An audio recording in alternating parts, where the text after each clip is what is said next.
Hello, everybody, and welcome to the Roundtable Live podcast for December 21st, 2015. My name is Bear Taffy, joined by Northern Lion, Mathis Games, Rockley Smile. Welcome, folks.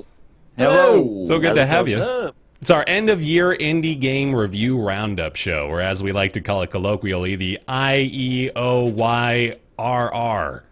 Several vowels and several consonants. The Eeyore. The show. The Eeyore. The Eeyore. We're gonna get sued. We're not gonna get sued. We're gonna get sued by the creators of Winnie the Pooh, man. Given the death penalty. Okay. Did you know? I thought you were just gonna go like cease and desist, but No way. Did you know Really? that Pooh was written by a Canadian? No way. Yeah, dog. did you know I don't give a shit? That's wow, an American story. That's extremely culturally insensitive. That's an American story of perseverance and success. It's not. Agreed. It's actually. Oh, it was created by a British guy. Oh, okay. That's a little bit better. There's something to do with Get Winnipeg. that it was a Canadian. Oh, did you know that the bear is named after the Canadian city of Winnipeg? Don't take That's that even away better. from Who me. cares about the author being Canadian if the bear can be Canadian instead? He's the only thing I relate to in that entire story. 100% true, yeah. So last year, we did a little show that spawned into a bigger show, and now we've been doing that show for about 25 or 26 episodes, which is pretty cool. But we figured we'd do it again, the part where we talk about all of the awesome indie games that came out this year and just summarize and basically give you guys a big fat list of shit to buy for your friends or for yourself on Christmas Steam or shopping. otherwise. Yeah, exactly. It's our makeshift Christmas shopping list that we give to you 4 days before the actual holiday, so congratulations for that. But we're going to start off and I think just go ahead and dive right in. This is our big indie game review roundup, and I want to start with Mathis. What do you got on the top of your Witcher list? 3. All right, here we go. Let's do it. Dig in! It's not really it's- indie, but I guess we'll know. start It's off with that. indie. I'm gonna Right up stick there. in Rocket League later, and the big news is that it made 50 million. So we Man. gotta allow The Witcher in through the back door too. You're really burying the lead there, dude. Oh, hey, here's Ryan likes Rocket League. Wait, so we're only picking not indie games now? No, I don't know what's going on with this Witcher 3 Rainbow nonsense. Six All of a Fallout sudden, Fallout 4 and Witcher 3 for the entire 2 hours, ladies and gentlemen. We can talk about Witcher 3. That's due. That's Witcher definitely 3 due. is an indie game. All right, well, Witcher 3 is my favorite game of the year. I'm actually still playing it. I took a break from it for a month or two, went back, started playing it again after Fallout 4 came out. It's easily what I think the next step in our open world RPGs should be. I think it's beautiful looking. The dialogue choices are great. The side missions and the attention to detail with the stories and just the side missions are awesome. I'm in love with that world. I have been since the first game, and I think The Witcher 3 really kind of knocked out of the park what I was looking for in the third installment. So that's the top of my list, easily. Easily a game of the year contender, I think. You know, it did so many things right. It hit it out of the park as far as like what it wanted to do. That more or less was just nailed. Like they got so much depth in the story. They provided such a great narrative. It's gorgeous. Like I'm looking at the trailer even for it right now. It still just blows me away how good looking this game is. So really, I have nothing bad to say about it, to be honest. It was just a great experience. I didn't really play a ton of it. I think I played maybe 30, 35 hours, but that alone was really just pretty terrific. It's weird that that's not a ton of it when you look at the overall scope. Yeah, exactly. true. 5 hours of anything, yeah. Mhm. Like a full work week. Oh, man. people I getting paid have a running theme through 2015 for me was games that are like really good but far too long for me to ever conceivably finish. Witcher 3 got lost to the sands of time. Metal Gear Solid 5 got lost to the sands of time. There will never be a time where I go back and play those. But Bloodborne. But you finished Inquisition, what, last year? yeah, but 2014 was a little weak. Oh, okay. Yeah, I agree. 2015 has been like stellar. 2015 has been nuts. Just hit after hit, man. It really has been a huge year. And we're reviewing it now. It's perfect. Weird how that works out. Witcher 3 is just, I think, more or less just impeccable. Definite GOTY IMO. Candidate. I shouldn't say definite GOTY. That sends some false flags up. Did you just say Canada? I could have. I thought when you held your hand Is that up, what you said want him to Canada. have said? Because Is that some sort of like force move, like Witcher to 3 pacify him occasionally? Witcher Just 3 say was not Canada. made in Canada, so I'm gonna get that one off your plate straight away. It was made in Poland. Yep. You know what? Its own strong independent nation next to two larger nations that oftentimes steal a lot of the spotlight. So I feel like in some ways it was made in Canada. Europe's Canada. Jesus Christ, man! You really, how did you get that back? That was like out in left field, and you effort. reined it in. Well done. I'm going to go on the opposite side of the alphanumeric scale and talk about Apotheon, actually. We're going to go a little bit further back into, I think this was probably like first quarter of 2015. early. Yeah, this was February 3rd. Yeah, so a little I think while it was ago. the first Roundtable podcast that wasn't a roundup. That was the first game we talked about. That sounds right, yeah. that Seems sounds right about to me, correct. Mm-hmm. Yeah. So Apotheon, it's set in ancient Greek, right? Which one? Damn it. I gotta know. I gotta know. It's not Greek mythology? It is Greek mythology, right? Yeah, it's ancient Greek. Yeah, I was right. Ascend Mount Olympus, wrestle the divine powers from the pantheon of gods, and save mankind. We all sort of had a not so terrific take on this one, but I think we might have been the outliers because it's looking like at the end of the year here, overall, people are pretty pleased with it. I still never played it. We still never played Apotheon. Yeah, no, you guys were all like passing around codes and talking about it, and somehow I just missed the boat entirely. What I fair. remember from the game is that I liked the art style. I thought it looked great, but I remember the combat, like, Kind of janky. it was shitty. It was supposedly it was really deep, but it was shittily explained. Like combat was terribly explained, and it came off as overly like you said, like complicated, like janky. Like it didn't Yeah. feel good. And I remember just it was supposed to be like a deep, almost what's that game called? Bannerlord is coming out. Mountain Banners? Blade. It was Oh, almost yeah. Mountain Blade-esque in the way you move your mouse to swipe in a particular direction, but it didn't feel natural, and that really threw me off, and I didn't like it, and for that reason I was like, I'm not a huge fan of it. But it looked great, and I know it was we were, like you said, we might be outliers in that we didn't enjoy it as much as a lot of other people did. Right. Yeah, it was like cool setting, kind of intriguing story. A lot of that game didn't really resonate with me, mostly because what Matt has said. The combat was just kind of like, little janky. As we've talked about before, that was by design. It wasn't like they just, or he didn't implement it properly. But yeah, that game is still just, it's like a 6 or 7 for me. Not that that's a bad thing. Looking back on it now, I don't know if we even really touched on this too much. Of course, it's got a really unique art style, and we got to give it credit for that. It's pretty awesome. It's got, that ancient sort of hieroglyphic feel to it. But that might have been a little bit of what drove the combat mechanics, if that makes sense. Like, I feel like maybe it was designed that way to make you sort of feel like you're this really rough sketch character, that doesn't really have a lot of freedom of motion. That's maybe it's rationalizing it a little bit, but You're writing like a science test in high school and you don't know the answer to the question, so you just try to come up with something plausible that makes sense. Like, shit, I don't know what plants make in photosynthesis, fiber, It's, yeah. No, you're dead on. That's true, but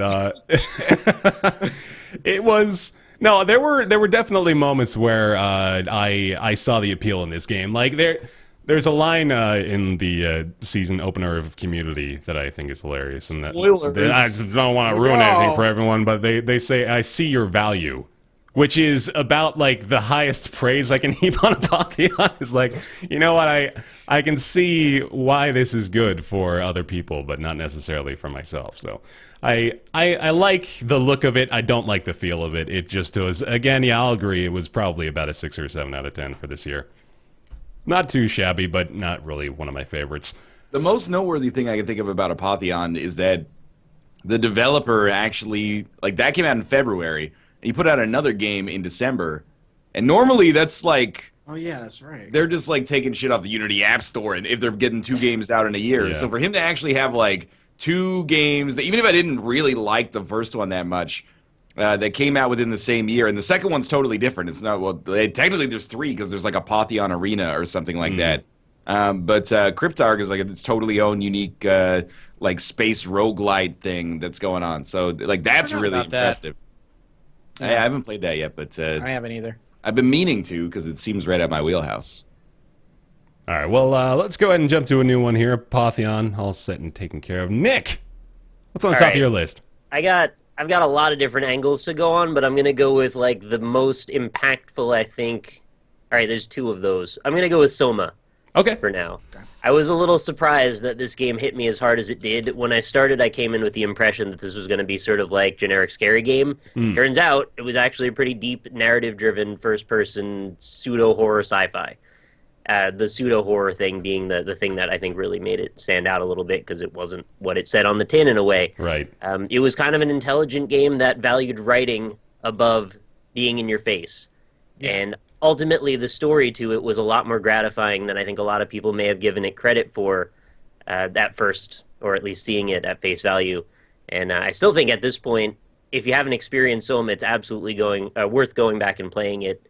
I think it's a really strong game, and I think maybe people didn't see that entirely. It sort of got brushed over a little bit. It had its time, and then it very quickly just went away again.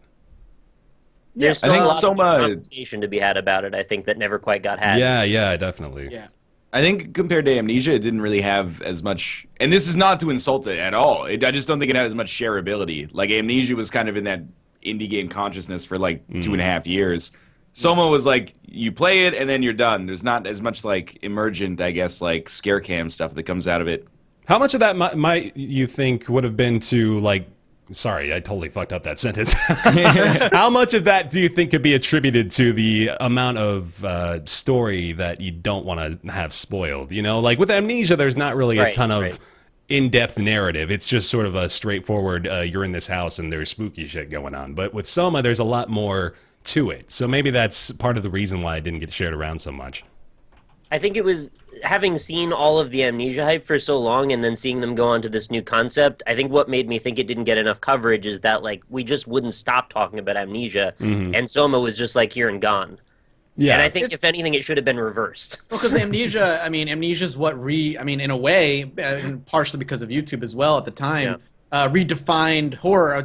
What I think a lot of people were considering a dying genre. Along comes Amnesia. It provides this helpless kind of horror where you don't fight, you run. You know, your character's scared. He goes insane from seeing the monsters. Like, that was new at the time, and that really reinvigorated a relatively stale genre. And people are like, from the creators of people who breathe life into the horror genre again comes SOMA. Yeah. And then it's a totally different game than people were expecting. It's not really scary. In fact, the monster encounters in SOMA were annoying more than anything. I think they were the worst part of the game. They were. Actually. They were absolutely the worst part of the game. The game was more about exploration and the story of what it means to be human and all this stuff. People that were expecting the next Amnesia were probably disappointed in what they got. But if you went in knowing you were getting something different, it was. I thought it was. I'm with you, Nick. I think it was. When you hear the concept of, like, exploring what it means to be human, when somebody says that to you, you usually go, yeah, you're probably just going to pay lip service at face value and not really explore the topic at any depth. They actually posed some really interesting philosophical questions and then illustrated them through the gameplay, which is a thing you hardly ever see. Yeah, I think it was you or maybe even like both of you, Nick and Mathis, that were like really singing its praises back when it came out. That was like in September. It was fantastic. I went in with low expectations, so I think because of that, I found it to be way better than I thought it was going to be. And in fact, it was one of my favorites of the year. I wasn't expecting another Amnesia in a way because I was like, oh, that's what they're going to give us. And it wasn't that at all. And I was super impressed with it. I loved it. The only thing I walked away disappointed from was that the monsters felt shoehorned in. It's almost like they felt like, we made Amnesia, we need you to give something to run away from every once in a while. And here's this, like, if you removed the monster encounters, nothing from the story would have been removed whatsoever. It would have been totally fine. Would it have ruined the game, or? I think the game would have been better. The game would have just been better without them, really. Yeah, because they're annoying. They're just annoying hurdles to get across, and they don't add anything to the experience. Yeah. I think the problem was they were trying to escape the realm of, like, how do we do something that'll still be accessible to our audience that we've built and still try to hit this new idea as well. They wanted to do both of those things, and the convergence doesn't necessarily support either of them perfectly well. Right. And we're also, I don't know how much it factored into it, but they were also coming off of, and granted they weren't really involved in the development of it, but Amnesia Machine for Pigs, which was a general disappointment as well. But for other reasons. Yeah, I didn't know wonder how much I that- wanted to bring that up because, like you said, like it was an entirely different studio that made that, but at the same time, I think they How much probably of the learned a general- little bit from that, right? And how much of the general audience doesn't know that it was the Chinese room who made that and not Yeah. them, because the name Amnesia is slapped onto it, and Frictional had a little bit of a hand in what happened, but they were really mostly hands off. And the other thing I wonder too is how well did Soma do, and how much of its success is going to end up dictating their next game. If this didn't do as well as they needed it to or wanted it to, is their next game going to be a step back towards the Amnesia route of horror, which is for them was, I would say, probably more successful than Soma was, Yeah. since Soma, Yeah. Oh, yeah. like you said, came and went, and Amnesia just stuck around for a long I was time. so hoping that this would be them moving in a new direction and them using this as sort of a bridge measure to say, okay, now we can do a thing that's totally divorced from horror. Right. And we can just Yeah. tell a great story. Not that, they can make whatever they want people to play. That's Yeah. fine. It's just, Of course.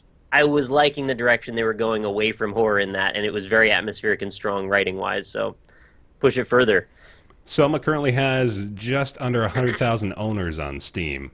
I was on that page as well. All right, sorry. That's not a lot. Yeah, it's not that strong. Yeah, no. Was it out on console or as well? It was, right? It was PS4? on PS4, I believe. Because Yeah. I think I remember them saying they sold like 400,000 copies a while ago, but I don't know if that number's gone up or Yeah, so You not. think it was stronger on console than on PC? I don't know. I mean, I I'd don't be know. surprised. Yeah. But I mean, They you seem can- like a PC first. They kinda- do, yeah. They're definitely their main audience. I'd have to say is on PC. Although I don't know if they had some sort of. I wonder if I'm thinking of Until Dawn because I kind of put those two in the same category for some reason. But I felt like maybe they did a little bit better on PS4. how much? Until is the game- Dawn definitely did better on Yeah, PS4. yeah. But, 10 'Cause days that's after, the only platform it came out on. right. No, I I meant was like. waiting for that. Never mind.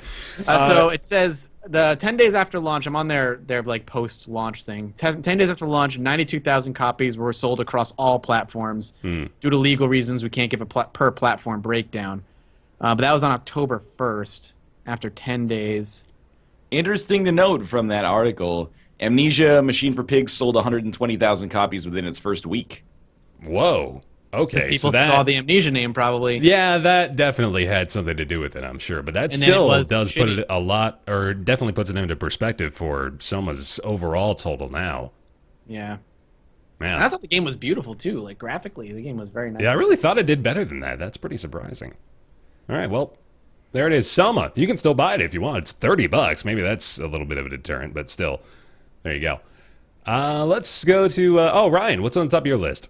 At the top of my list? Or, just like metaphorical Just top kinda, of your you know. list. Okay, well, You I want to didn't hit give Afterbirth it, now or later is what that I didn't give it as much thought as I wanted to.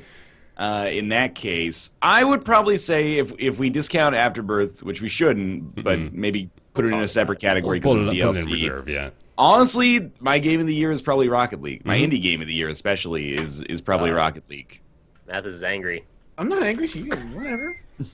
It's not winning any actual awards. He's It's getting personal passive aggressive now. Not winning any real It doesn't awards this need, one. actual it was a awards. good game. It was a good game. I just want to know how this like 8-person studio from San Diego that hadn't made a game in like 6 years has become the villain in game awards for you. Like if they win anything, it's like an injustice. No, I just don't think. I think the game is great. I don't think it's better than other games. Personal opinion. That's all it is. I think it's great. I don't think it's anywhere near Witcher 3 quality or greatness. And I think there are other games that still top it. Rocket League is better than Witcher 3. Like if we're Putting just my claim on it. think everything that's- together, if we're lumping I everything honestly don't together- even think that's that controversial to say that Rocket League is better than The Witcher 3. Now, before you get angry at me, let me explain why. The Witcher 3 there's a unbelievable larger amount of effort that went into it. Everybody that worked on that game is a master of their craft. It's a singular adventure. It's a game you could buy in May when it came out and then never have to play it again. Or never have to play anything else for the rest of the year. No question about it. But in the same way that, a feast is not necessarily better than a well-crafted piece of sushi, I don't necessarily think that, The Witcher 3 is a better game, at least for me. I have 210 hours in Rocket League this year.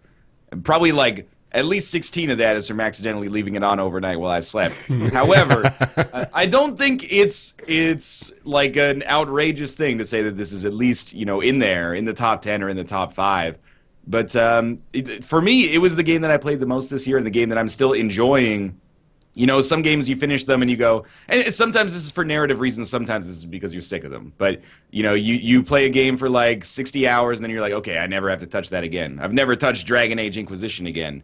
But I've played like 210 hours of Rocket League, and if people tonight were like, you want to get together and play some Rocket League, I'd be like, yeah, I could probably make that happen. Like, I could see myself playing this into the next year. I think that's where you and I differ. I think it's top 10. I would put it in my top 10 for this year easily, but I'm done with that game. I'm burned out on it. I got bored of it. I used to play it a lot, play it by myself, solo queue, whatever. And then it came to a point for me where I was like, I'm kind of sick of this shit. Have you played hockey though? Stop. No, because I don't care. Like, I don't care. Fun. Like, it's uninstalled on my computer, and I won't play it again. It was great. See, that is you like... uninstalled it. Wow. What is the uninstall? That's like when you break up... Hold the fuck on. I uninstalled breaks up it is with not, you it is not like the only game that is uninstalled on my computer, but for me, I burned out on it, and I'm done with it. It's the fact that you specifically brought up that it's uninstalled. But I'm saying, like... I won't go back, like, to the point where... See, I deleted her number, guys. I don't care about her anymore. She's not even in there. You can contact Steam now and have them actually take it off your account, right? You want to get a refund, man? Is that what you want to do? Can I get a refund? You can. But I'm done with it. That's where we differ, I think, is that I burned out and I'm done. I'm done with the game. Oh yeah, I completely understand and agree with that. And the more that time goes on, the more, and I look at my preferences relative to the preferences of, there's no way to say this without it coming across as elitist, but I don't mean it like that. But my taste relative to the average taste is that I care a lot less about narrative. I care a lot less about like length, and I care a lot more about like mechanics and like replayability. That those have become my thing for whatever reason. And Rocket League is like a 6-minute match that I could play like 400 times in a day and still be like content with it. Whereas something like The Witcher kind of exhausts me if I play like 6 hours of it. I'm sick of paying attention to all these little threads that are like traveling through the game. So I think for me, Rocket League is like just go play almost Dota. An ideal game. No, don't even say that, you Don't play monster. Dota, right? No. Okay, listen to me, man. We can't go down that hole. We just can't go back. I uninstalled Dota. See, there you go. See, Well, it's like an does addiction you update have to every 10 break. seconds, so I can understand that. Rocket League is one of the best games I've ever played. It actually is. It's so much fun, man. Like I did not expect this at all from this year. I've had kind of a lull in games that I could go back to and play really regularly and have like a pretty good time with. I tried to fill it with a few things. I tried to fill it with like Hearthstone for a little while. I tried to fill it with League of Legends, which was a terrible idea. I have no idea why I did that. And now I've got Rocket League, and it really is just like Ryan said. Like it's so easy to just pick it up and play it. It's like Rebirth in the sense that you can be playing it in like 4 seconds. You can boot it up and be like in a game so fast, and I love that. That's just so satisfying. But also just the fact that it's just pure fun, man. Every part of this game is aimed at how much fun can we have. And it's obviously in a different caliber of game than something like The Witcher 3. I think like the comparisons we're making here are almost entirely facetious in my opinion, because they're not even in the same category. They don't even really. I agree. Yeah, like they don't even really matter to each other. So it really is just one of the most pure fun games I've played in years, and I really You love sound like it. you're gonna cry. It's just I have never had an experience like this. Dude, I think if there's one deficiency of Rocket League is that the community can pass you by after a while. If you're not up on your meta of trying to be good at the game, you'll eventually find yourself getting frustrated by it a little bit, which is the one negative for me. Although I'm more with you than with Mathis. I certainly still love the game, and I'm still up to play it. I love the game. I just got bored of it. Well, I haven't uninstalled it, though, and I also just played it the other day, too. But the fact that you can get outclassed by everyone you play against makes the game in some ways less accessible at that point. Like, you just can't keep up. Another reason I got really burned out on it is because I don't think this is something we've all talked about in the past, is that I did see a potential for a really cool scene that just never got fed properly. Yeah. That's its own. But that's a for bag me. of Like worms I don't there, play yeah. Dota. I don't play Quagmire. Dota anymore. Like I don't touch Dota, but I still Yeah. watch Dota regularly. And if they had at least fed the Rocket League scene, I could have seen. I enjoyed watching Rocket League when you guys were playing or I was spectating, whatever. That was fun. And then that scene passed. Like I got burnt out, and nothing was feeding that, so that passed me by. And I was just like, all right, I am officially kind of just done with the game. If they had fed that, maybe I could watching it would have been fun, and I think that would have been something that I think I could have enjoyed. It is still top 10 indie games for me this year, no question. It's just I don't hold it maybe as high as a pedestal as some of you do. Give it top 5, man. Come on. Give it at least I don't top think it would be 5. in my top 5. It's not in your top 5? It's not my top 5. Oh, I think you it's in guys my top 10, opened though. yourselves up to a world of hurt for the What rest of this the podcast. hell? Probably like man. 7 or 8. Like, you're gonna What? put that in the top Yeah, 5 and not I'm- Rocket League? I'm with you. It's like a 7 or 8 for me. I agree. 7th or 8th best game this year. Rocket League. Indie game even. Yeah, Not It's even a really AAA. good game, but this was a fantastic year. It was. Oh, it was. I'm not going to argue that, but wow. Okay. Let's go ahead and move on then. Since clearly this is overvalued. We're Sore talking about it subject. way too much. I know, right? Yo, Rocket League's too simple. Oh, there, yeah, that's hitting some nerves Needs there. power-ups. What do you mean it's too simple? You know what's simple? The go. male orgasm. I would still put that pretty high in my games of the year every year. You can't compare it, man. They're two different. They're things. not One's a even the same, biological yeah. effect to the body. The other's a video game. Yo, you say simple, I say minimalistic, you know?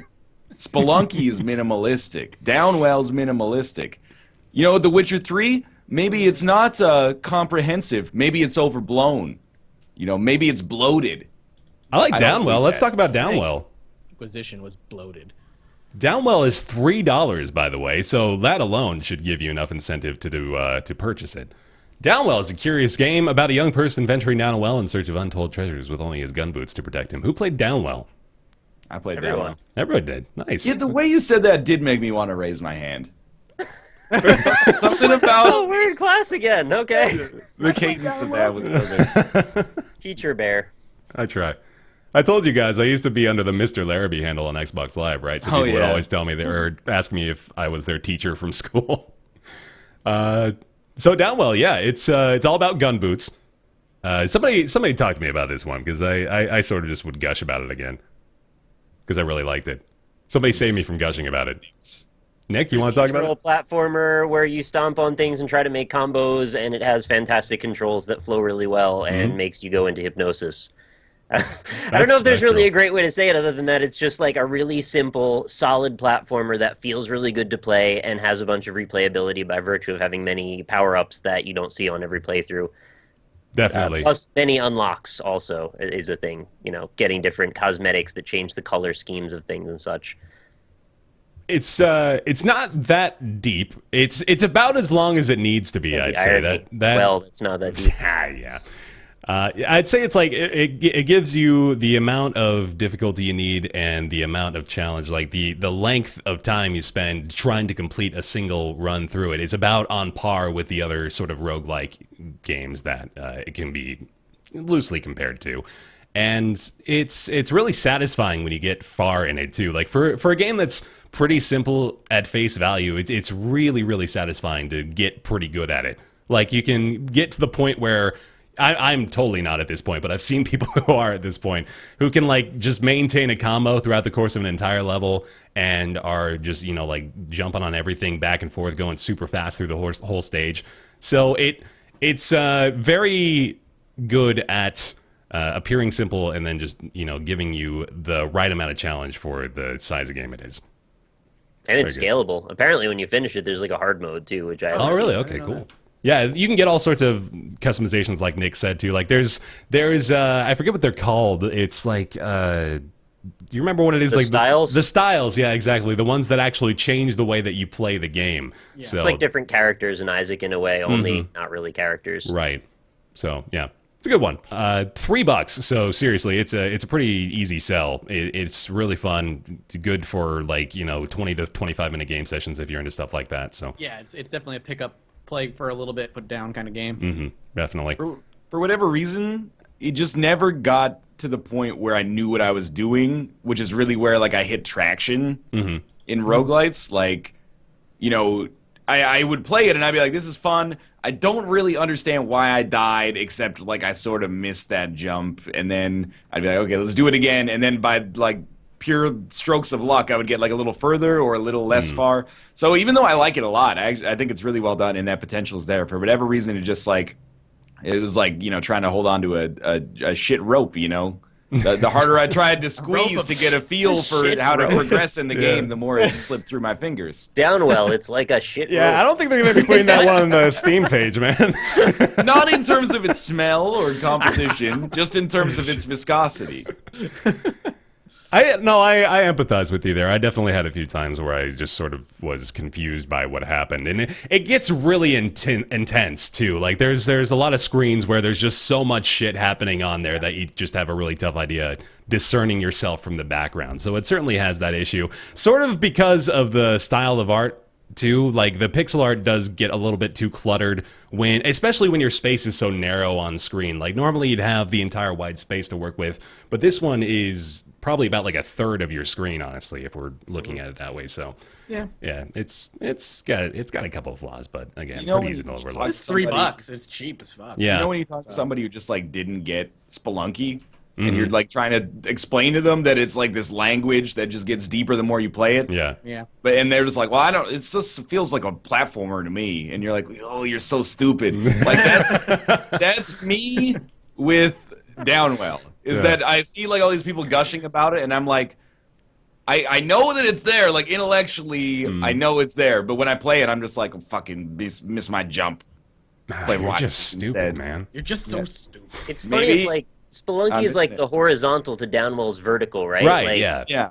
it's sort of, it's a slower pace, not so twitchy, although it has moments, experience around how to experience through the visor of about 25 different items, whereas Downwell is all about this one really repetitious task of jumping really accurately, quickly, and you have to get really good at that. Yeah. Exactly. Super Meat Boy fans will love it. True. Indeed. He's right. No, I can see it. Mathis, what you got next on your list?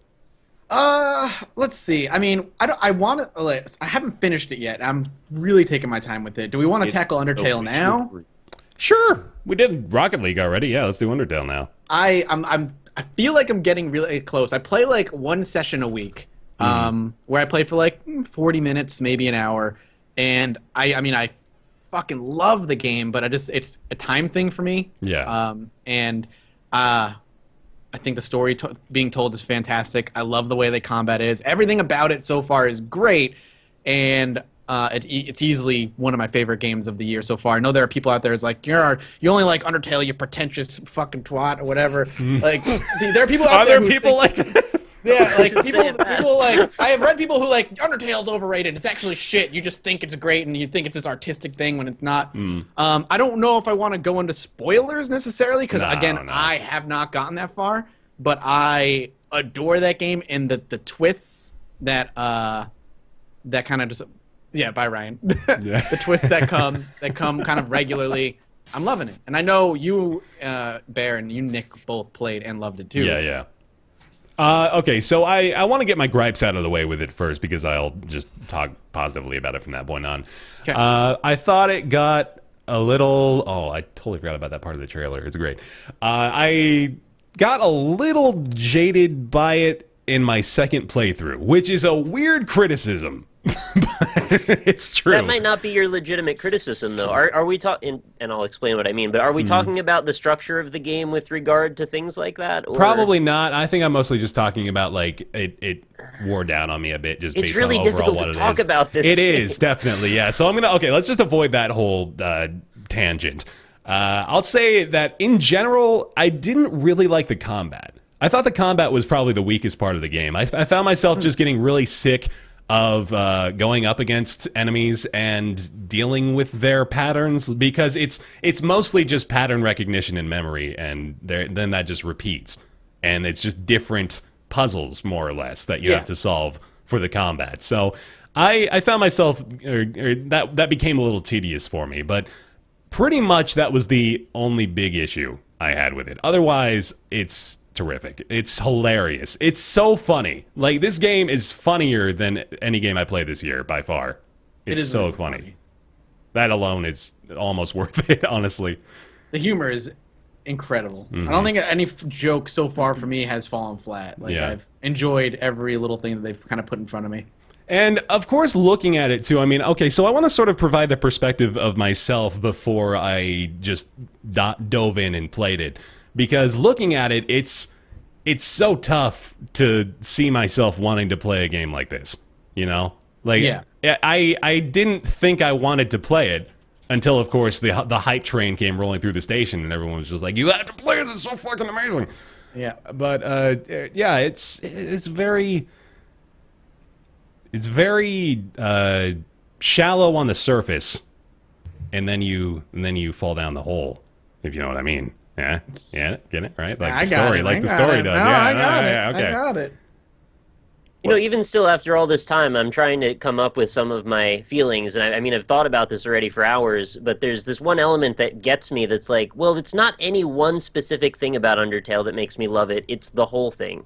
Yeah. And the problem about loving the whole thing is that it's kind of like a slippery eel. You've never quite seen the whole thing. There's so many factors of it. It's like you're trying to grab onto this eel, you know? It's trying to grab that shit eel. Yeah. A shit eel. Shit eel. All right. The shit eel, as it's called. Undertale is like a shit eel. It's always kind of snaking away from you, and you can't even discuss it because all of those things end up as spoilers. So having an honest discussion about it is just very difficult. Yeah, we might even want to just... Yeah, let's just cut it off here and say Undertale is a very good game, and you should play it. It's almost a visual novel. Except there's also these besides all those interactive parts and, you know, the RPG elements and the leveling and the characters and the... But lots of that is superficial. Like, there's maybe 5 puzzles throughout the whole game, unless you count combat as a puzzle. We should maybe... Okay. Zip our lids. I'm realizing that now. But we do want to say that Undertale is really, really, really good, right? Yeah. Yeah? I agree. Ryan's like Mary Norman. It's not that I think it's a bad game, it's just that I've never played it. No, yeah, we're not going to put you on the spot. I'll play it at some point. Liar. No, I will. Like, this is one of the few games where, like, it inspires, like, a passionate reaction in everybody. It's like, I made 5 hours to play Spec Ops The Line, like, 3 years ago. And then when I played it, I was like, this is trash! And then I got to talk about it for, like, 18 months afterwards. So I think, you know, it's an important touchstone. I'll try to make some time to play it. Why didn't you like Spec Ops The Line? Because it was a generic third-person shooter that tried to salvage its own mediocrity with a, like, a heavy-handed, like, no, John, you are the monsters kind of story. Of course you're the monster. You're murdering like 1,000 people. Yeah, but you never thought of that in these games before. Well, maybe I mean, we're spoiling Spec Ops just The Line, by nobody the way, said a little it. bit. Maybe I was 6 months too old for that, you know, twist to hit me the right way. But I was like, this is... I go into every third-person or first-person shooter being like, I'm a murderer. Like, I'm actually say that all like... the time, too. Yeah, I'm like history's worst villain. And then Spec Ops is like, you're history's worst villain. I haven't had that like, perspective yet. Yeah, Spec Ops provided me those fresh eyes. For some reason, like, the game that provided me that kind of view initially, way back when, was Uncharted. I don't know why Uncharted, but they lock you like in a this room. everyman. Yeah, well, yeah, because they lock you in this room over the course of multiple games and throw waves of dudes. And in the end, you're just like, there is a sea of bodies around me, and I'm going to say something witty now. I'm an explorer. Belongs in a museum. Like, I don't understand. Like that game made me feel like I'm a murderer, so I don't need Spec Ops to tell me I'm a murderer. I'm looking for a speaking of being a murderer segue that I could use. How about Hard West? Did anybody but me play Hard West? Nobody played Hard West? Okay. I played the beta a week and a half before it came out. Okay. Yeah, we can skip Hard West. I'll summarize it real fast. Sort of an XCOM-like Western game. It's very fun, you know, but that alone is basically the entire explanation. So if you like XCOM, you'll be into it probably, and if you don't like XCOM, it'll be a little bit more difficult to get into if this is your introduction to this sort of style of game. A little buggy. It's got a few issues that I came across. I actually had a game-destroying bug that forced me to restart my entire progress, so that sort of sucked. Oh, those are the worst. Yeah, I can relate to that. Yep. But, yeah. They didn't fix that game-breaking bug in the 32 hours between when I played it in beta and when it came out. How could they? Yeah, honestly. They didn't have time. But yeah, overall, I'd say it's good for. I'd say it's like a rental, but I guess you can't really do that. Yeah. And I'm not going to be the person that says things about getting a game and then putting it back in the store. But yeah, it's pretty good. I'd say it's pretty good, but it's not one of my favorite games of the year, to be honest. My problem with it is conceptually, and I guess in practice, I care a lot less about a linear tactical strategy game than I do about a sandbox strategy game. Mm-hmm. Maybe it's just because there's a lot of things that Hard West does right, but there's a lot of things that it does worse than XCOM as well. Mm-hmm. And maybe I'm conflating a couple of things, but I was like, I get it, but I don't care. Like in XCOM, mission starts, I'm like, escape, get out of the cutscene, aliens are here. That's the only premise I need. Hard West is like, your wife got killed by a bullet shot by a drunk devil demon. And then you're like, okay, let's go get the devil demon, I guess. Maybe that's just you. I don't know. I think a lot of people might have been like, hey, let's go get the devil demon. I like the story to it, actually. I think the story is pretty fun. Like the supernatural stuff that ties into the Western elements, I think works out really well. So it's sort of ridiculously over the top, but just totally by design as well. So it's pretty neat. Yeah, it's not, again, one of my favorite games of the year, but I had a pretty good time with it. That sound about right? Yeah, I wanted to like it more than I liked it, but I probably could have given it a little bit more time. The first time I tried it out was on stream, and it I did a mission, and then it just didn't save the progress, so I did the mission again, and it didn't save the progress again, and I was like, all right. I'm done.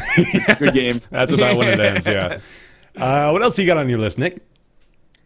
All right. Well, I went in one direction. I'm going to go in a completely different direction and probably say that this might be my game of the year, fucking Duck Game.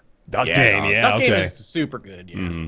For the reasons that you cited about Rocket League, literally just the core competence in gameplay and just the accessibility and entertainment value I get from it, it never gets boring to me. And if it did, I could make more maps and it would still not be boring. So, like, there's nothing about that makes me want to stop playing it, and I could easily see me playing Duck Game for the next 5 years of my life. That's awesome. I don't I'm not feel even like joking. that I about really this think game. I will. I agree 100%. I think Yeah. Duck Game for me is, depending on whether or not you count Afterbirth in their top 2 or top 3 for me this year. I liked it at first. It's got that kind of like base level absurdity and humor where you go, oh, this is like, it's funny. But then the more you play it, you actually realize like it's got almost like a Super Smash Brothers like level of strategy and tactics to it that makes it like really, really replayable, and there's a high skill ceiling on it, which is cool. It sort of has some of that fanaticism that I remember having when I first played Worms, only this is like the real-time equivalent of that. Yeah, and also they haven't made 100 iterations of it that are boring by now. I can see I that still for like sure. Worms somewhat, but it's just, I think Duck Game is sort of like the optimized version of the Worms concept, with, a much faster-paced gameplay and then tons of different levels and some that are randomized and tons of weapons, and it's still being added onto now, and Steam Workshop support. Like, what else could you ask for? It's got all this stuff. So, I think I might just not love it as much as you guys because I'm terrible at it. I'm pretty sure that's the only reason. I'm hearing your praise for it, and I'm thinking about it, and I'm realizing now. You know what? I think I just suck at this, and that's why I'm salty about it. But I know I didn't really feel the same sort of attachment to it, to be honest. I thought it was pretty good. Like I liked it when I first played it for the same reasons Ryan said. It had that over the top craziness that made it really fun. And every time I play it, I sort of just I have fun with you guys, but I would never play Duck Game just by myself. That's what one of the reasons that I have so much more time in Rocket League than Duck Game is I can see myself solo queuing Rocket League, and I have done it, many a time. In Duck Game, I do feel like it is like your enjoyment of it is strongly dependent on whether or not you have people that you know to play it with, but I don't disagree, and actually I wouldn't probably even solo queue for Duck Game myself, aside from the fact that I've been testing my levels a lot, which is also a really odd and fun way to engage with chat is to load up a custom level and then play it with random people to see how it tests and then have feedback live. Like it sort of added this game development metagame to Duck Game, which is really cool for me. That is neat. So definitely one of my top 2, if not my top. Yeah, it's maybe this is where we have our trade-off then, because I think it's probably like my 7th or 8th best game of the year. Yeah, it's fine. There you go. Okay. You're Nix Mathis. I am, They apparently. We are, Except you guys aren't getting super mad about it, so I don't know. We've all got to be a Mathis to each other somehow. We got to make that work. Doug Game is really, really good, though. I came into it with very low expectations, and yeah, me too. They blew me away. So I thought it was like a J. Smith OTI silly novelty game. Like, because he loves ducks a lot. Like probably archery or something like that, right? Right. You load it up and you're like, okay, well, what is it? It's like Is a that- shitty shooter and you can quack. Like, that's what it is. We'll play it for an hour and then we'll kind of move on. No, it didn't work out that way. We're still playing it actively. And I, honestly, like, it's one of the very few games that I've played ever that gets better the more that I play it. Like, there was a sweet spot for Rocket League I may even be past, where, like, my skill and, like, the amount that I wanted to learn were at their highest possible point. Duck Game just keeps going up. Like, every time I play it, I learn new stuff, and I'm like, oh, I can implement that next time. strange level of depth for sure. Like very much so. Yeah. The tactical approaches have gotten increasingly impressive as it's gone on. So that's really cool too. I hope like a competitive scene fosters for Duck Game, don't you? Like I think that would be something I'd maybe watch. Like 2 or 3 years down the road. It's gonna though. I don't Really? think It's kind of near too it. late now. All right. Sadly. I don't If it's too late for Rocket League, it's way too late for Duck Game. That would be hilarious, though, if Duck Game just blew up as an esports game, right? And Rocket League just gets left in the For trenches. whatever reason, I don't even want to see it.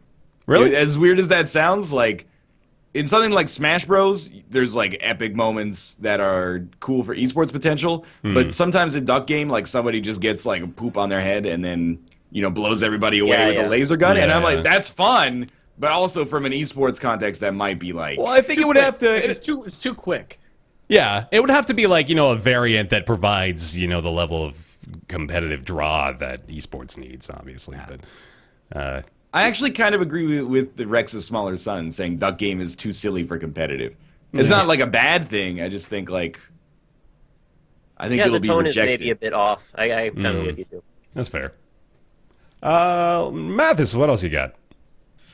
This is one that I don't think anybody. Well, Ryan can talk about, I think, a little bit, but one that caught me off guard. One thing I was going to enjoy as much as I do is Blood Bowl 2. Oh, Yeah. okay. I had a feeling you'd bring that one up. Yeah, like Blood Bowl 2 is one of those games that I always had like a slight interest in because I'm like, oh, it looks fun, but Blood Bowl 1 the UI was a goddamn disaster. It didn't look that great. Everything about it was really confusing, and then I had the opportunity to play Blood Bowl 2 this year, and I was like, sweet, I'm going to check it out, and it really scratched that kind of like, the only thing I can think about is like that chess itch. It's turn-based strategy a little bit. There's a little bit of randomness to it, but I grew up loving chess. I haven't really been able to play chess for years. Blood Bowl 2 kind of stepped in and took over that spot for me, and I've put way more time into this game than I ever expected to. There's just the right amount of seriousness and silliness.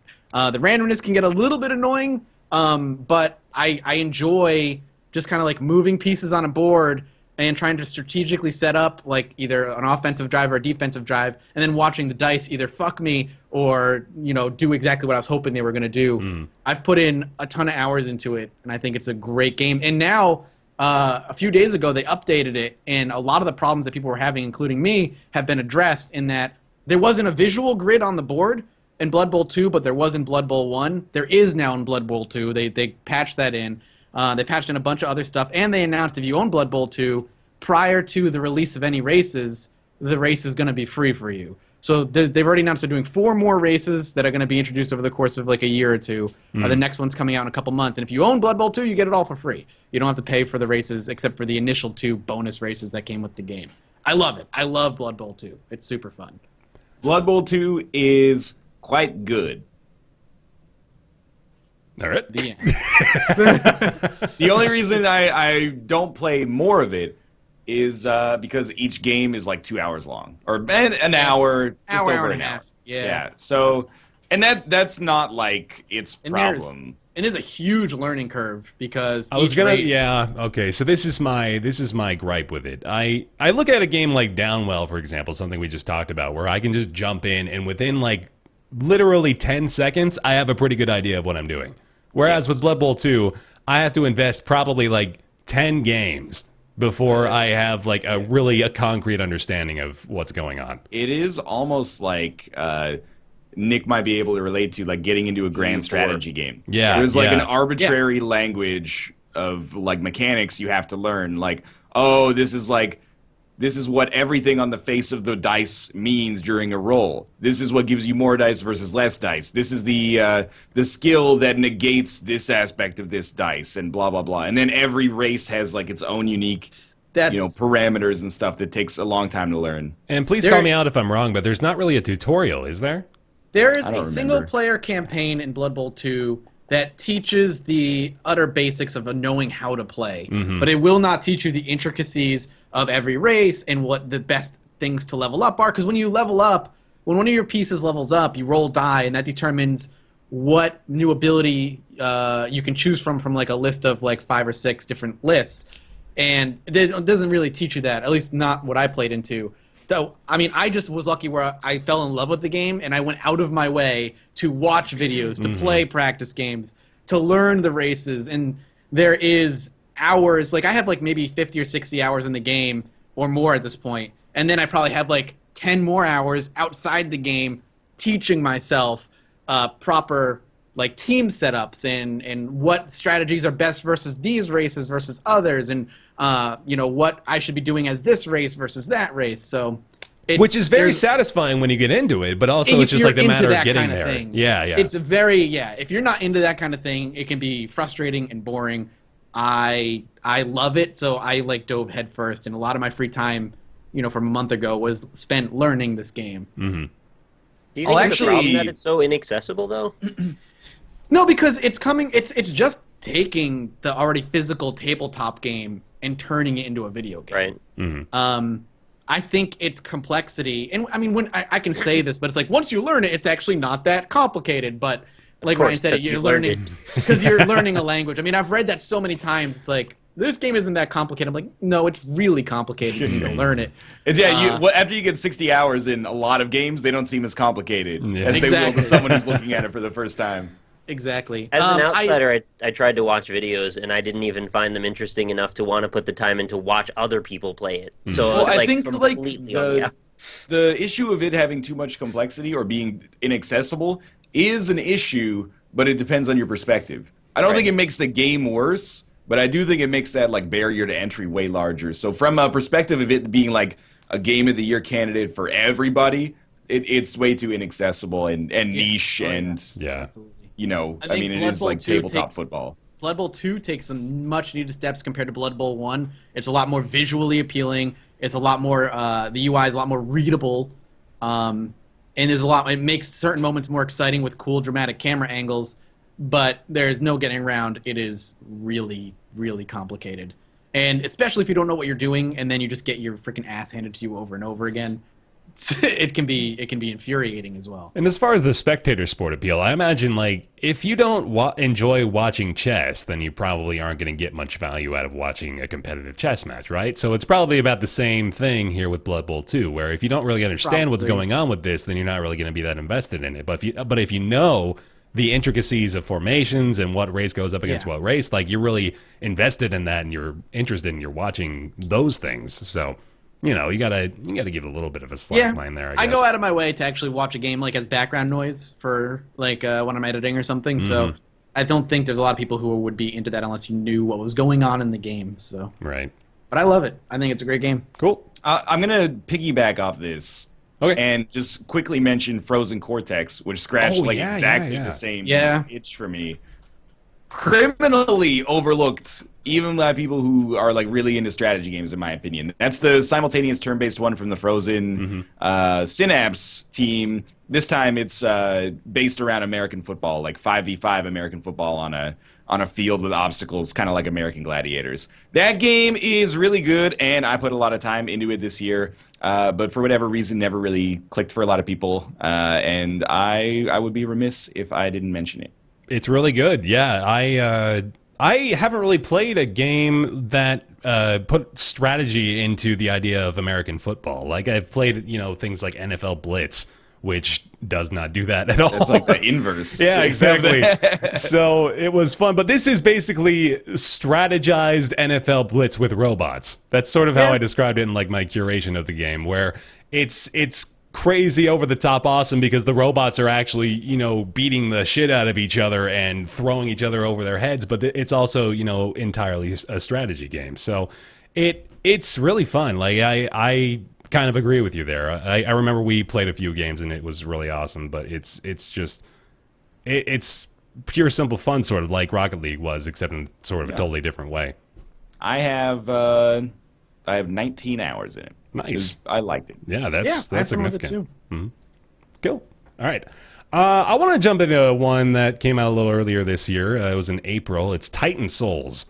Now, this one was supposed to be a lot better than it was for me. Wow, very blunt. Oh, yeah, wow. no, I'm gonna come out and say it. Like, I was a little disappointed by Titan Souls. I still think it's good, but I had pretty high hopes for it. What do you guys think? Well, how were you disappointed, though? Yeah. Okay, so I think I was a little underwhelmed. That's probably the word I would use off the start.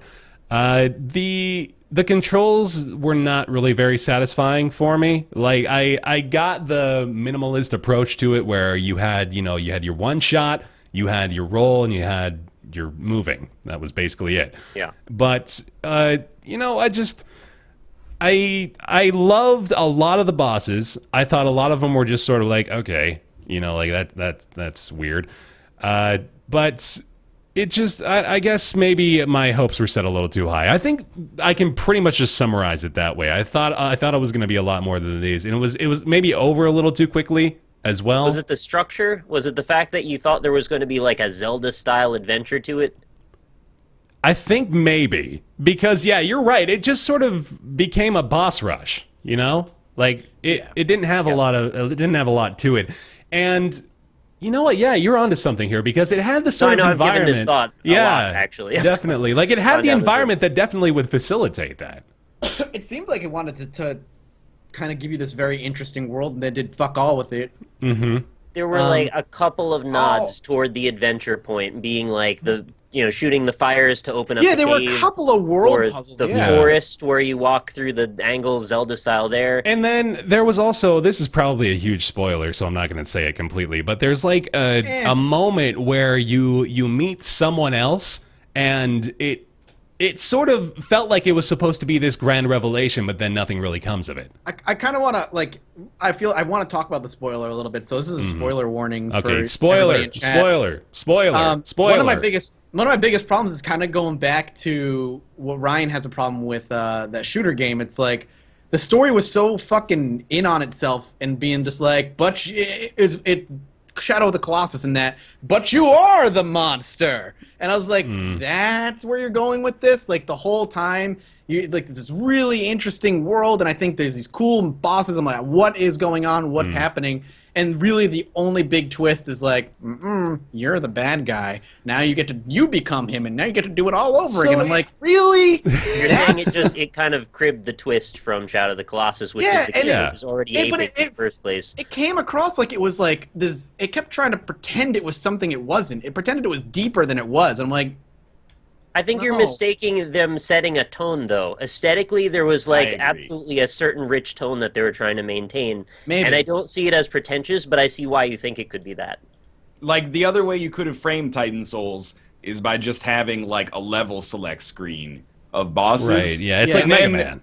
Right, and then you wouldn't have... Yeah, if you just did it like Mega Man or something. Yeah. And then I don't think the perception of it being like, well, they wanted to make, like, not Ocarina of Time, but A Link to the Past, and then they just only did the bosses from it wouldn't be there. Right. But I agree with Nick. I think to me, it seems like an aesthetic, like, stylistic choice to kind of make you feel like you're a tiny little dude in this huge, grand world that is bigger than you are. So, like, that kind of richness in the environment design actually was one of my favorite parts of the game.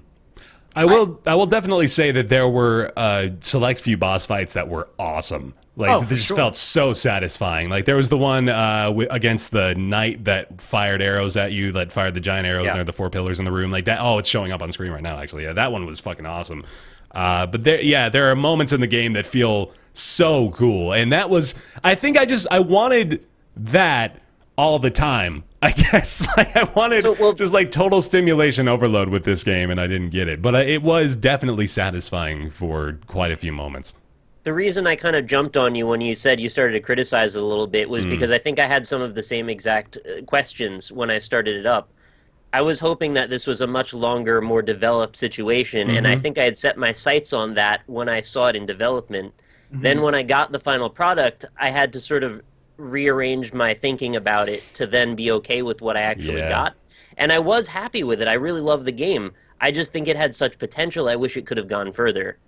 So I think a lot of your criticism was just you saw the potential as well, God damn and it might it, not man. have been fully realized. You are nailing this, and I haven't been able to formulate it into words until now. But you're exactly right. I thought a lot about this game. I really liked it a lot. I honestly think a lot of it's a lot of little things hold it back from greatness for me. One of the other things that I have a small thing that not ruined, but made the world less fun for me, because the world is cool to walk around and explore and kind of experience that you're this little guy in this big world. But that kind of, for me, that specialness, that coolness gets taken away every time you kill a boss and you have to walk the fucking world every goddamn time. And you have to like, all right, I've seen this path 1,000 times because I've died to this one boss. If they just started you outside of like the boss room and didn't make you walk to the boss, I feel like walking the world would have been a lot cooler, because instead of having to walk the same path 100 times and making that specialness get torn away. Yeah. I hated that. I hated that's your dying. only punishment for dying, though, is walking for like 10 seconds. And it's not even a punishment. It's just, but it's annoying. It's not even like a just punishment. A tedium, it's annoying. Really. It's tedious. Yeah, it's very tedious. I wish, like, you have to think of the gameplay loop, though, man. You keep dying, right? And then you come back and you're like, well, this is my interaction with the game outside of this boss. And it's to build that suspense going back to it, saying, well, I'm going to think for like 5 seconds as we walk back to this, how I'm going to approach this again. It's to give you a little bit of a respite between constantly just going boss, boss, boss, boss, boss. But that's fair.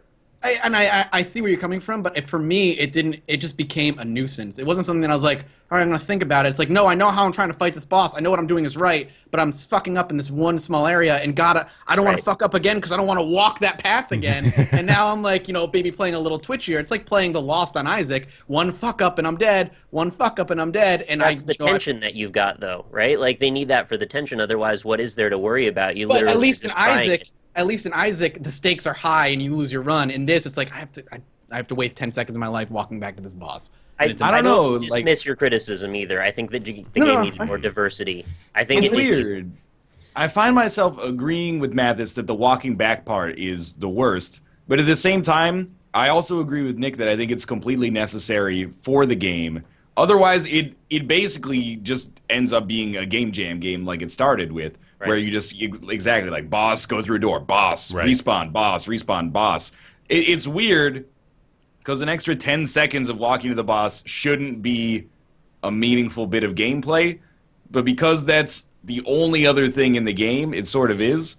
And I do think it's kind of important for tone setting, so that you're not just exclusively, like, redlining the whole time. But it's such a weird game, because I don't know what you add to it to make it more consistently engaging. Because if you just filled the world map with, like, skeletons, and then you go, oh, shoot the skeletons, and they drop, no, it shouldn't be that. It definitely doesn't fit with it either. I mean, like, there's a part of it that we haven't even mentioned for people that don't really know what Titan Souls is all about, and it's the fact that you kill each boss with one hit. So the entire point is it's sort of like a puzzle game, much alike much akin to Shadow of the Colossus. And they wear their inspirations on their sleeves. It's not really like they're trying to hide that this is what they're doing. It's an homage. Yeah, exactly. But, like you said, you can't really fill the world with monsters or anything like that, because the entire point is that you kill each boss with one shot. You're like One Punch Man.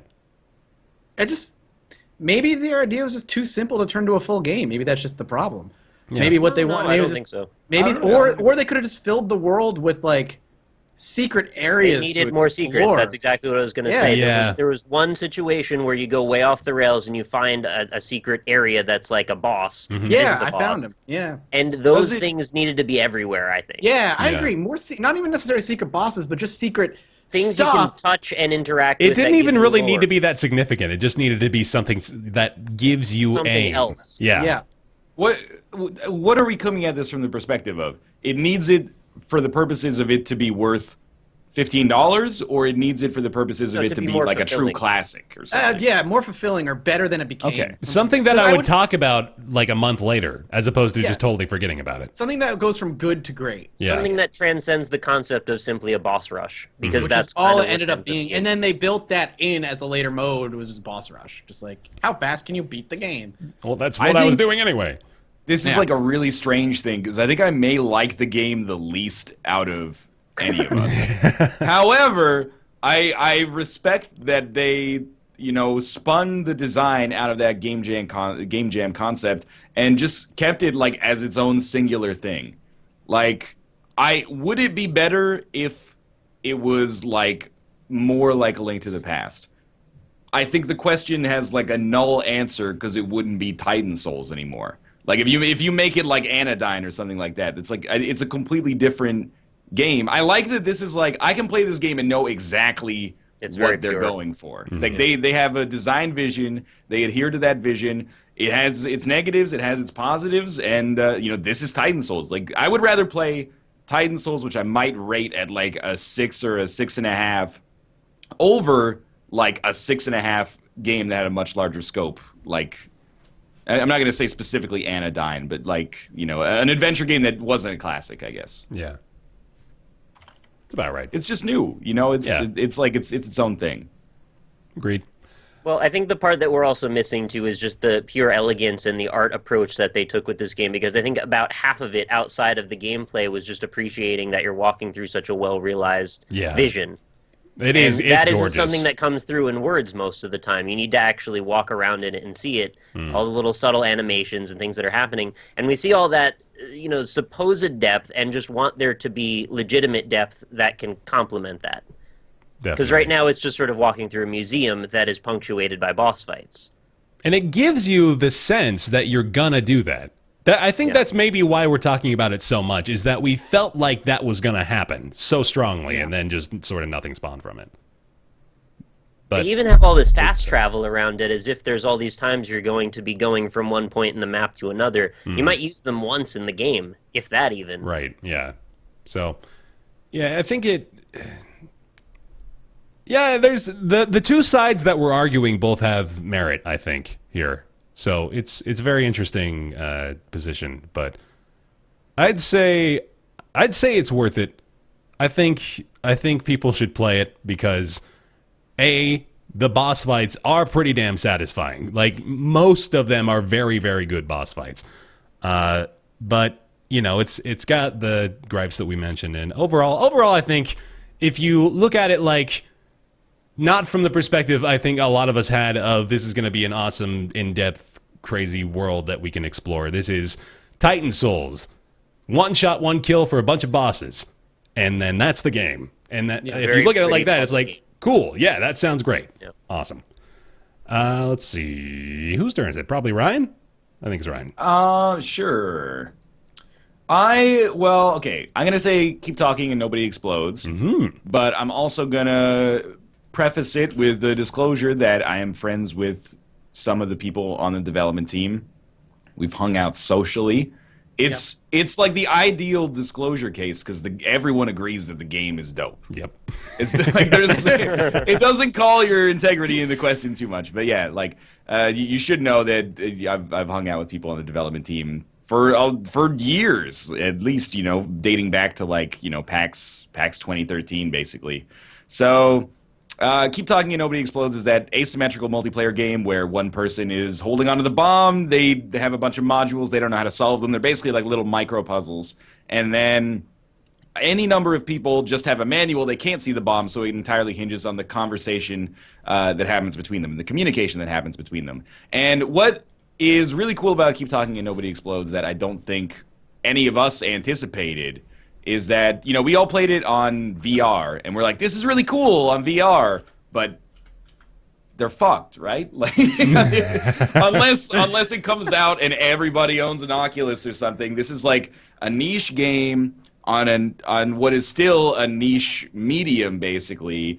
So I think we all kind of, or at least I won't speak for you guys, but I was like, this game's good, but nobody's going to play it, and they're going to go broke and have to work as like accountants or something. Right. Yeah, and it's so cool that it came out with like this, like you can just play it on your monitor over Skype, and that was like what ended up making the game for me. Is like, yeah, if you're in the same room, literally in the same room, that's going to be hard to not look at the bomb or not look at the manual. But the fact that you can play it over the internet, basically with simulated net play, as long as everybody's using the honor system, made it like completely work. It made it like it was an indie game with, as far as I'm concerned, online multiplayer, and it didn't require any netcode to make it happen, and it just made it function perfectly. So we got that experience that we've had, you know, an hour every PAX playing this game and being like, that was awesome, basically on demand. So I'm really impressed that they managed to make it work, and I had complete blinders on about the fact that the solution would be so simple, and I'm really glad that it got the credit it deserves, because it's also like a completely original style of game. Another game that was spun out of a game jam as well. I will also offer a disclaimer that I got really drunk one night at PAX East and talked Ben Kane's girlfriend's ear off about how amazing their game was going to be. I think we've all drank with Ben Kane. Yeah, probably at some point, right? Yeah. But yeah, it's just a lot of fun, and the amount of puzzles it's got is great, and the complexity of the puzzles just builds really well as you scale up. So it just gets to the point where you're going crazy with all these nonsense like mazes and Morse code and fucking ridiculous patterns on strings and all this stuff. And it's really just the ideal party game. It's something that we love to see every year, of just a game that provides just the most awesome, fun-loving, everyone goes crazy trying to figure out how to solve this problem together thing that really works so well. I don't even honestly have any problems with it. I can't think of a single issue with it. It's just really fun. It actually has made me like a better communicator from like an academic and business standpoint as well. Mm-hmm. I can see that. As ridiculous as it sounds, now if I'm like doing like anything that's like group work or something, I'm like, I distill it down to only the information that needs to be passed on, and nothing that could possibly be a distraction. Right out the fluff. I will do this. You will do this. Here's the mechanism that we're both going to use, and then we'll reconvene in like, you know, an hour and a half or something. It teaches you management too, right? Like it teaches you how to handle a bunch of people sometimes and delegate tasks quickly and keep your cool under pressure. Like there's all of these positive virtues you can get from this game that you would never expect to be able to get from it. Man, that's a good selling point. As ridiculous as it sounds, is this coming across as like a compliment for a game? I could see this being like a team building exercise in like an office or something. Yeah. Oh my god, you like that's break great. Off into like groups of 4 people, and you have to work together to solve these bombs. Absolutely, That's a little hardcore though for them. But I had to go to I had to go to a ropes course with my office the last time I did a team building exercise. Man, this would be way better. I would definitely prefer this. You would have to teach Jerry from HR how to read Morse code. Jerry, Yeah, fucking Jerry.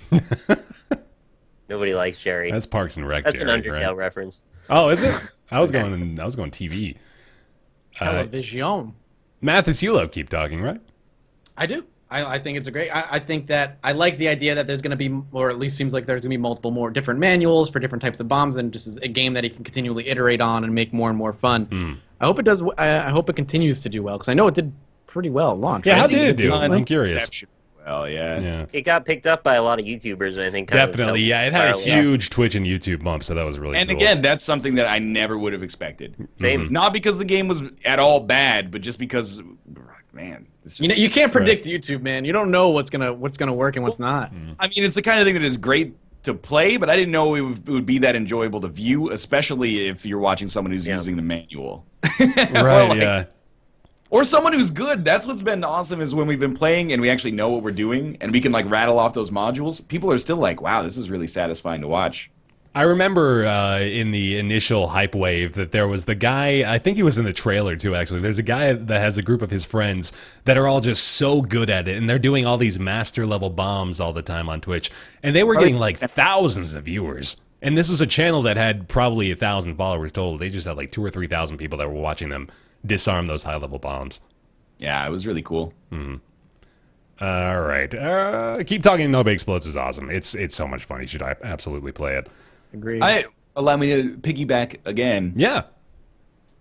Jackbox Party Pack 2 as well. Oh, shit, It's yeah. similar. I didn't play it that much, but it's good. It's. I mean, I don't know how much you get. It's like a board game. I don't know how much you get out of it if you don't stream or you don't have like people over. I don't have people over, Yeah. but I stream. So like it has limited use there. And if you don't like the Jackbox Party Pack 1, you're not going to give a shit about the Jackbox Party Pack 2. Not all the games are winners. Like Bomb Core is basically just a worse version of Keep Talking and Nobody Explodes. But, you know, Fibbage 2 is great. Quiplash XL is great if you're into that sort of thing. Bidiots, Kate and I have been playing the shit out of. It's a lot of fun once you kind of get your head around it. Similar kind of game and or similar kind of, I guess, genre as Keep Talking and Nobody Explodes. Also good. Part of games. Yeah. Not much to say about that one. These are the kind of games that if you like went to like a super nerdy bar and they had like a booth set up for Keep Talking, or if they had a booth set up for Jackbox, you'd be like, oh yeah, Right. let's play some bar-wide Quiplash. Let's play some Keep Talking. There we go. That would be pretty good, actually. Yeah. Let me jump back into the earlier part of the year again. One of the massive releases of the first quarter was City Skylines. Yeah. Oh, yeah, I forgot about that. That's the Great game. Yep, city builder from Paradox. Or sorry, this was developed by Colossal, published by Paradox. Introduces a whole bunch of new stuff to the city builder. Of course, the big storyline back in the earlier part of the year was that this was the answer to the debacle launch that was SimCity. R.I.P. Maxis. Right, yeah. So City Skylines came along and was like, hey, remember all those awesome things you thought SimCity was going to do? Well, here they are. Without DRM everywhere. Right, with no DRM, mod support, fucking full community support, all kinds of stuff. It's like a real game. It really did just kind of smack SimCity in the face with its big old dick. And the expansion really addressed a lot of the problems people had with it, as far as like a day-night cycle with higher crime at night, and people going to I think better AI with like the jobs and stuff, if I remember correctly. But it's really good. What was your favorite part of City Skylines, Ryan?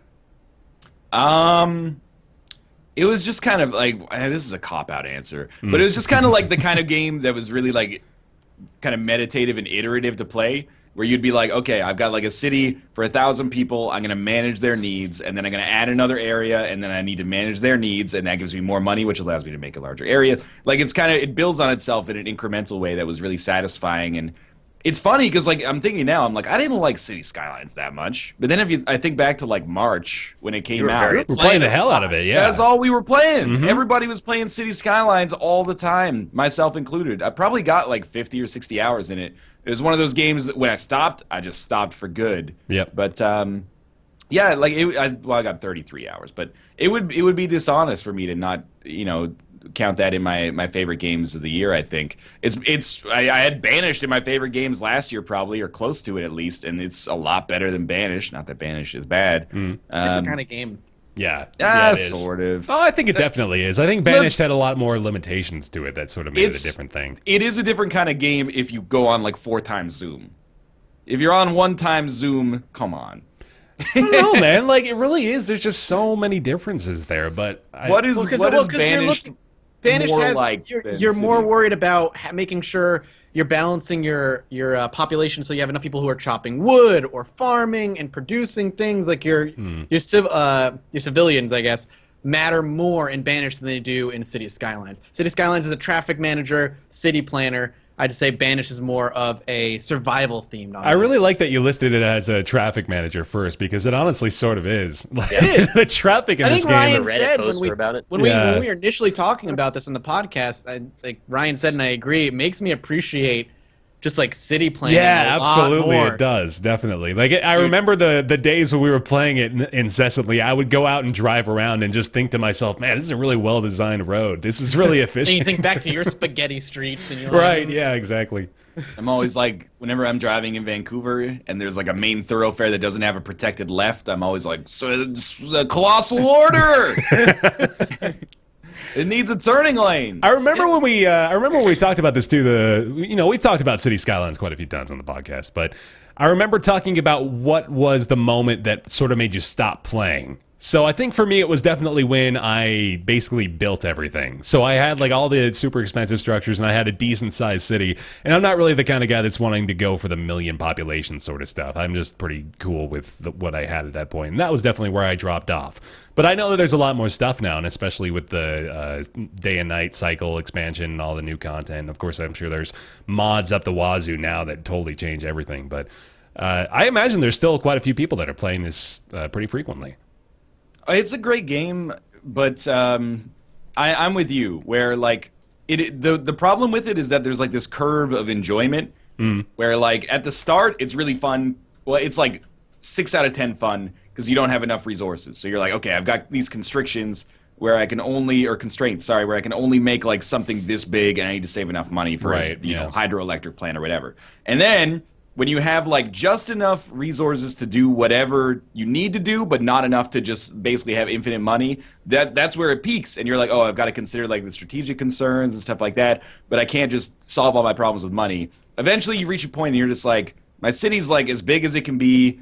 I get like way less enjoyment out of making it like another 20% bigger. Right. And that's kind of where it fell off for me. It's just like, it doesn't make it a bad game, but for me, like the late game wasn't really there. I was just kind of like, that's the end. Yep. I agree. Kind of like XCOM, like I have played like the first like 3 hours of XCOM campaigns probably like 30 or 40 times. And then all it takes is like, you know, one imperfection, like, oh, my highest level soldier died. And then if I'm playing not on YouTube, I'll just be like, okay, restart, try to do it like perfectly. If I've built an improper city in City Skylines, I'm just like, scrap it, start again. Like it's more enjoyable to start again than it is to fix a problem and then. Although I there's a point where I definitely get too attached to want to start it over because I just even though I know it just is so shitty and I would be so much better off completely wiping everything out, it's just that emotional attachment at some point, man. It may be a little shitty pile of junk, but it's my little shitty pile of junk, and I'm going to take pride in it. I wish they actually pushed that harder. I wish every city you made somehow had more relevance to you as the player, because I think what Ryan said is more likely the fact for more people. And was for me that it's easier to just start over than to fix a problem. Mm-hmm. And I think if you want to establish some sort of continuity, you want the player to value their personal city, or they all start to feel sort of the same. And they did for me. Yeah. I also didn't really want to put in the time investment to learn how to do proper road planning, because that's like a job. And I wasn't that into it enough to want to put the time in. That's actually where I stopped, was when I was like, I can either stop now and accept that this is my skill level in this game, or I could start researching roads. I was like, I don't care. The way you said that alone, there's so much disdain in your voice for that. Well, I mean, I didn't care enough to go research. Some people roads. that really appeals to them on a personal level, sure. and I'm not one of those people for whatever reason. So yeah. Michael A.L. Fox, as someone said in chat, he would do like hour-long videos for City Skylines that were just him planning roads. Not building roads, just planning. And some people like watching him do that, because for him it's like it's all about efficiency, and he gets like a ton of satisfaction out of everything being like just as expansive as it needs to be and no bigger. Like that, and that's really cool. But I'm with Mathis, where I build roads that are like straight grids. Yeah. Or like, you know, a spiral. And if that doesn't work, I'm out. Like I can't. Go watch, if you want like super detailed stuff, like Quill put out a huge series, and then you had like a sub-series of tutorials and different types of roads and where they work better. I was like, I'm done. I can't. Like I had a great time with the game. It's I wasn't willing to go that next step. Still got 200,000 players in the last 2 weeks. That's kind of crazy. It's crazy, actually. 8 million owners. Yeah. It's crazy talk. That's awesome, though. It is. And you know what? Like, good for Colossal Order, because they made Cities in Motion 2, which were actually traffic engineering games. Yeah. And they were okay, but super niche. And this is like a city builder you can feel good about. It's like they disguise their traffic simulation games as a city builder, and everyone's like, "Oh, now we love this." They roasted their vegetables, and now kids like to eat it. And now, and it was one of those games that made me realize that the Unity engine isn't trash. And I was like, wow, the Unity engine can do a lot. Why did you think it was trash? We've talked about it before. We've talked about it before in that the Unity engine is just so available that my brain is like, I've seen so many bad Unity survival horror games. It's so common. It's ubiquitous. And when Unity is in the hands of a talented developer, what can be done with it? Is impressive. It is impressive that this game is Unity, but it's not like most Unity games are made by untalented developers. Like, that's just... I don't know. Have you seen Early Access in Greenlight? Why do you seek that stuff out then? Like, if you're looking at it from the grand scale of like literally every person that's ever made a game, then Look, yeah, man, maybe. I play a lot of survival games, dude, all right? This A is lot of them are actually Unity. like, you know, this For is like me, somebody writing a bad game in C++ and Notepad and being like, Notepad sucks. You know? It's like, it is what you give it. It's not that I seek that stuff out. It's just that because of my particular taste in games, I probably see a lot more of the bad side You probably of Unity. do, yeah. Yes. You're more resentful toward the Unity asset store than the Unity engine itself. That is probably 100% true. I'm The so fact sick that of seeing you those see- plastic hands swinging Yeah, at man, me. exactly. The fact that you see so many awful Unity games actually means that Unity is amazing. Because That it's so accessible. Exactly. Yeah, It I enables get what you're those saying. people to make those games. But it needs to be in the hands of a talented person to be good. Or a talented Which team can of be people. said about any engine, yes. Or you could be the average consumer, and when you see something in early access that looks like shit, just ignore it. Look, if they send me a code, there's a good chance I'm going to give it a shot. Hey, for like 10 Mathis is minutes. not the average consumer, man. Come on That's now. true. All right, let's go for another game that was actually released on the exact same day as City Skylines. I didn't know this until I just looked at it. Hotline Miami 2. Wrong number. Oh, yeah. Came out on March 10th. Man, that was a great Roundtable week. yeah, it man. was. It really Two was. bangers. That was early on in Roundtable, too, man. We had a pretty hot slate at that point. Hotline Miami 2, the brutal conclusion to the Hotline Miami saga, set against the backdrop of escalating violence and retribution over spilled blood. And so this carries on the story from Hotline Miami 1. And if you're like me, you have no idea what that is. Just no clue. No, I have no idea what's going on in that game. Do you guys? I don't understand it. Hotline Miami 1? I did, yeah. I played both of them all the way through. I have no clue. I'm totally lost. We'll talk about the gameplay first of all. It's a lot more of the same from Hotline Miami 1. First of all, both of these soundtracks are so good. So good. You should absolutely get those.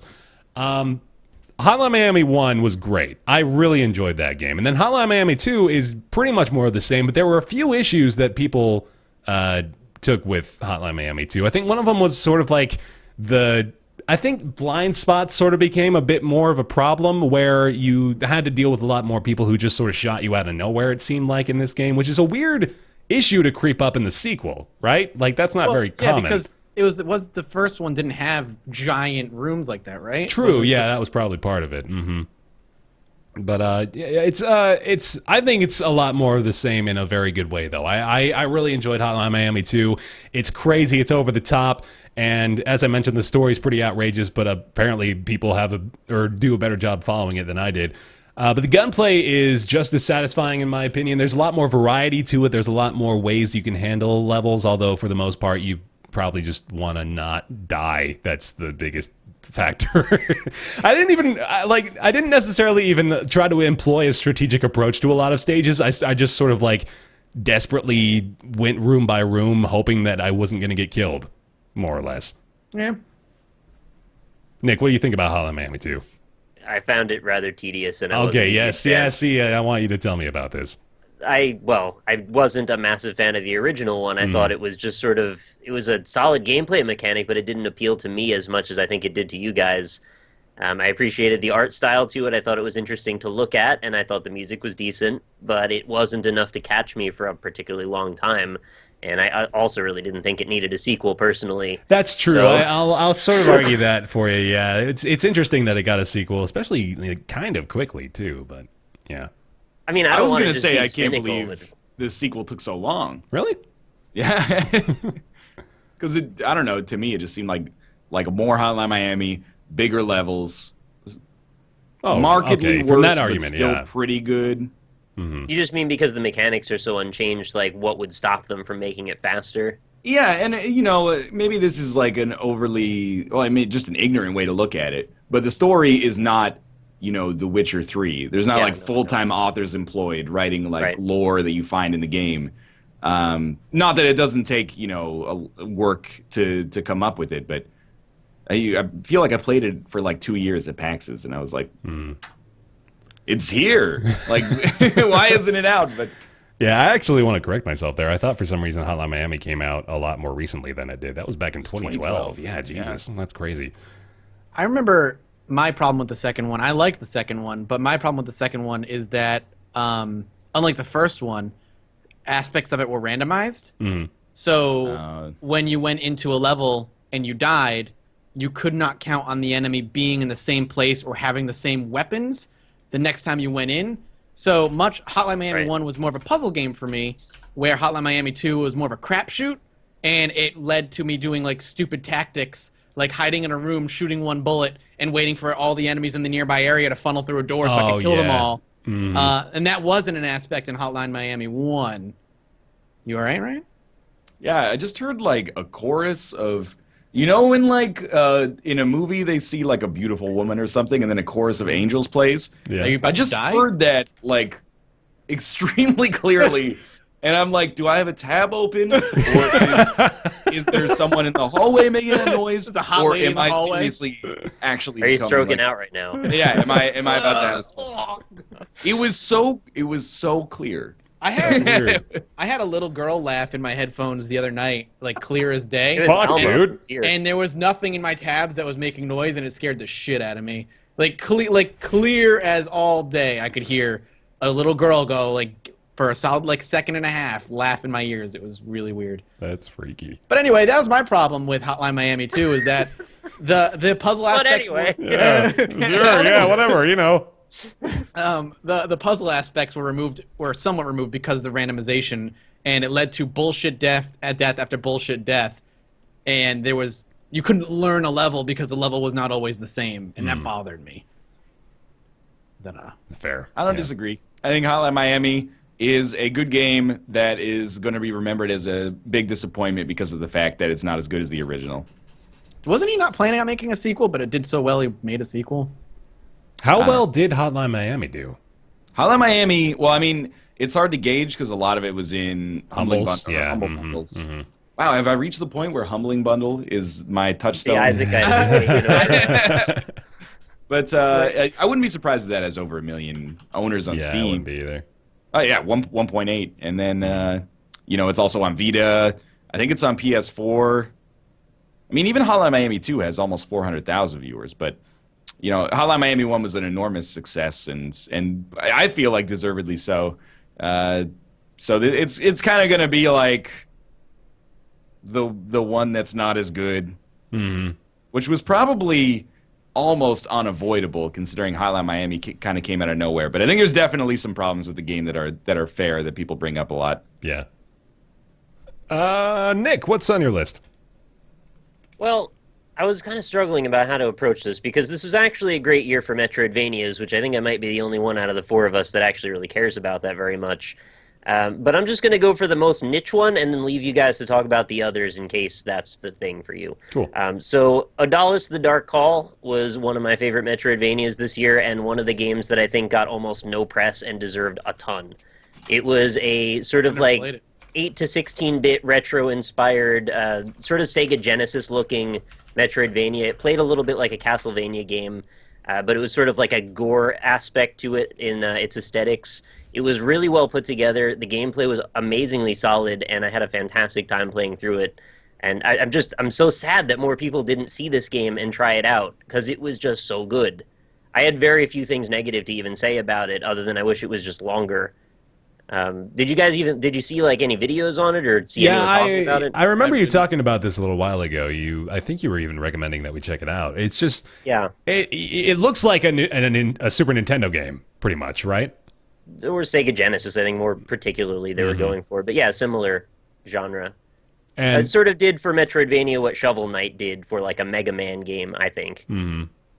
That's fair. Yeah, I sort of struggle getting into. Well, okay, Shovel Knight I think is a clear outlier or anomaly to this, but the games that very obviously are digging back into the roots of Genesis and Super Nintendo 8-bit 2D platformer stuff. This one looks a lot more like a Castlevania, Metroidvania sort of thing that might be a little easier to get into, but yeah, it's a tough sell. I think just the genre overall is a little bit difficult for me to get into. The thing that I think makes it tricky. Sorry, I didn't mean to interrupt. No, it's okay. The UI, it looks so old, but the game plays like the way Shovel Knight is like an updated version of an old game. So although it might look like it's a little bit like behind the times, the game is actually super modernized. You just don't see it aside from the way it feels. Yeah. I'd imagine that the controls are probably pretty good then. They're pretty solid, yeah. Yeah, okay. That's going to be one of the bigger ones, I'd imagine. Or bigger gripes for folks. We had the same conversation when Nick brought it up before, I remember, about like, well, so many games have this kind of similar style of aesthetic that they're aping that it makes it like a little bit of a tougher sell. But I kind of feel shitty about that now. Yeah. Like thinking back to it, I'm like, right? It is stupid. And we couched it in this idea that like, well, it's not fair, but that's the way it is, just telling it like it is. But it does feel kind of shitty to be like, this game looks kind of generic, or at least it's a style that is used a lot. So it seems kind of, well, that's a good excuse to not play it, even though people are telling me it's really good. Well, there's a reason for that, though, right? I mean, I think... I feel like it's valid, but also kind of like... get over it, I guess, but I'm probably still not going to play it. So like I'm basically just pointing out my own willful ignorance, I guess. Yeah. Is that it's just like it's hard to get excited about playing it based on the fact that you're like I've played, Oniken and I've played, Shovel Knight and I'm like I just wanted to keep pushing it just in case there was somebody that was like super on the fence that was like, man, this looks okay, but like I just need that ringing endorsement. Like I'll give you that ringing endorsement. I think it's fantastic. Yeah, it just I don't know, man. This is definitely my personal take on it. I don't even want to try to offer this as any sort of like grand opinion, but it really is. It's got to be something pretty revolutionary for me to want to go into a game like that. There's just so many other things to play right now, which is also another issue that we have. We're totally oversaturated with awesome games. Like there are probably literally 20 things on my list that I would play ahead of Odallus, and that's not even a knock on the game. It's just a statement of the state of the industry right now. Right. Is that there's just too much coming out that makes Odallus just sort of look like, oh, that's a 2D Castlevania sort of game. That looks pretty cool, but not really something I'm going to go out of my way to play. The niche in the market, though, is that there's not a lot of Metroidvania games specifically. Although it looks like there are, this game plays specifically in a certain subgenre that you don't see everywhere. Yeah. And although this was a very good year for them, I could cite 3 more that I really liked this year. This one was probably my favorite out of them, which is saying something because it was against like Ori and the Blind Forest and Axiom Verge. Yeah. Which is crazy. Those would probably be 2 of the other ones, right? Those are 2 of the other ones, yeah. Let's talk about Ori if we could, actually, if you want to segue into that real quick. Yes, please. You know what Ori's made in? Unity. Whoa! Madness. Oh, shit. Nick, you played Ori as well, didn't you? Yeah. All right, tell me about Ori. I loved it. Ori is a graphically beautiful Metroidvania game where you play as this little creature that's trying to save a forest that's dying at the hands of some unknown evil. And, they do show that in the first opening cutscene. I think I literally just watched that happen, yeah. Yeah. So, your goal is to run around and solve little puzzles and collect new abilities that allow you to better traverse the area and reach new areas to then conquer dungeons. There's 3 major dungeons throughout the game, and there is an epic conclusion, and it's a really stunning game visually. So having not played it, this is one of the most beautiful games I've ever seen. Yeah, honestly, agreed. It's incredible. That's the power of the Unity engine, baby. I hear they're coming out with like a the Game of the Year edition or something that's along. Yeah, You were there's a telling me that, little yeah. bit of Or- DLC content that's coming Okay, up for so it. there's going to be DLC coming out. All right, Like so a, I'll probably wait to you get know, it till that comes out. complete edition or something Right, like that. right. Definitive edition. I'm gonna. Yeah, that's This is not related to Ori. You guys should go back to talking about Ori after this. But this, All right. people are gonna find this funny. So on Right. the Unity, like, here's the games made in Unity, like the gallery of stuff that is supposed to impress you about how good the engine is. One of the games on there is Afro Samurai 2, the game that the company who made it issued full refunds to everybody who bought it like a week after it came out and then pulled it off the store. But that's first off, that's funny. That's level 1. Wait, when did that Level come out? 2, When did that come out? like November. Or Yeah, I something. was gonna Level say 2. that was really recently. Huh? Afro Samurai 2, yeah. Yeah. And then the studio that made it is called Redacted Studios. So I actually had to click on it. I had to click on the name to be like, did they actually redact their name? right.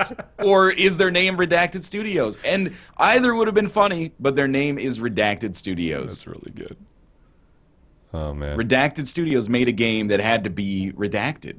I sort of want to go off on a tangent there because I think I remember even talking about it. I played Afro Samurai 2 at PAX Prime, and it was like it was bad. It was a Yeah. glitchy mess. It was really awful. Rob like brought it up in chat one time. He's like, "Oh, they're making an Afro Samurai 2." And you're like, Like, the first Afro Samurai came out in like 2007 and nobody cared. It was so bizarre.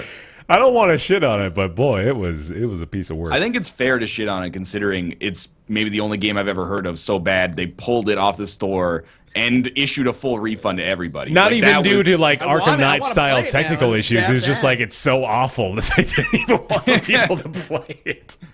They're like, it's better for our business if we just cut our losses on this one. Oh man, yeah. Okay, let's keep talking about Ori and Blind Forest though. I want to play this game. Should we play Afro Play Samurai Ori. 2 now? Yeah, play will Ori play instead. Ori. I need to play Ori, man. I don't know why I haven't played Ori yet. Same here.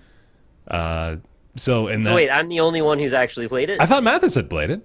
I did not play Ori. I said I'll pick it up after. Yeah, you like, just said you'd buy it when the shit. DLC Okay, yeah. You. Oh, damn. Wow, that sucks. Poor representation. It's the same thing as Odallus. And again, I'm not justifying this or saying this is a good attitude, but it's like I've played enough Metroidvanias. I don't know what has to be there to motivate me to play a Metroidvania now. If people are like, this is one of the best games of the year, maybe one of the best Metroidvanias of all time, and I'm still like, I'll get to it. You know? Like, it's just, for whatever reason, like, indie platformers are, like, almost played out for me. I need another 2.5 years before I'll go back and check out another one. It has to be Shovel Knight, basically, right now. Yeah. And that's not the fault It's got of a the really developers. high bar to hit there too. It's basically like it has to be so good because Well, there's yeah. so much competition, and I maybe they're there, but I can't get excited about playing like platformers anymore. With Ori, for some though, reason. it has that particular thing for me that I was talking about. It has that appeal, which is entirely just the visual aesthetic of it. Like it's so satisfying to watch and to look at that Yeah. alone is probably going to be what drives me to play it. There's a lot of things going on here to talk about. I think it's really interesting to me that you guys seem like so burned out on platformers. I think I just intrinsically love them so much that I can't tire of them. But I've gotten thousands of them emailed to me to play over the last 3 years, and I still am excited to play the next one. Yeah. Although I do acknowledge that about 90% of them are not that interesting to me, even though I love the genre.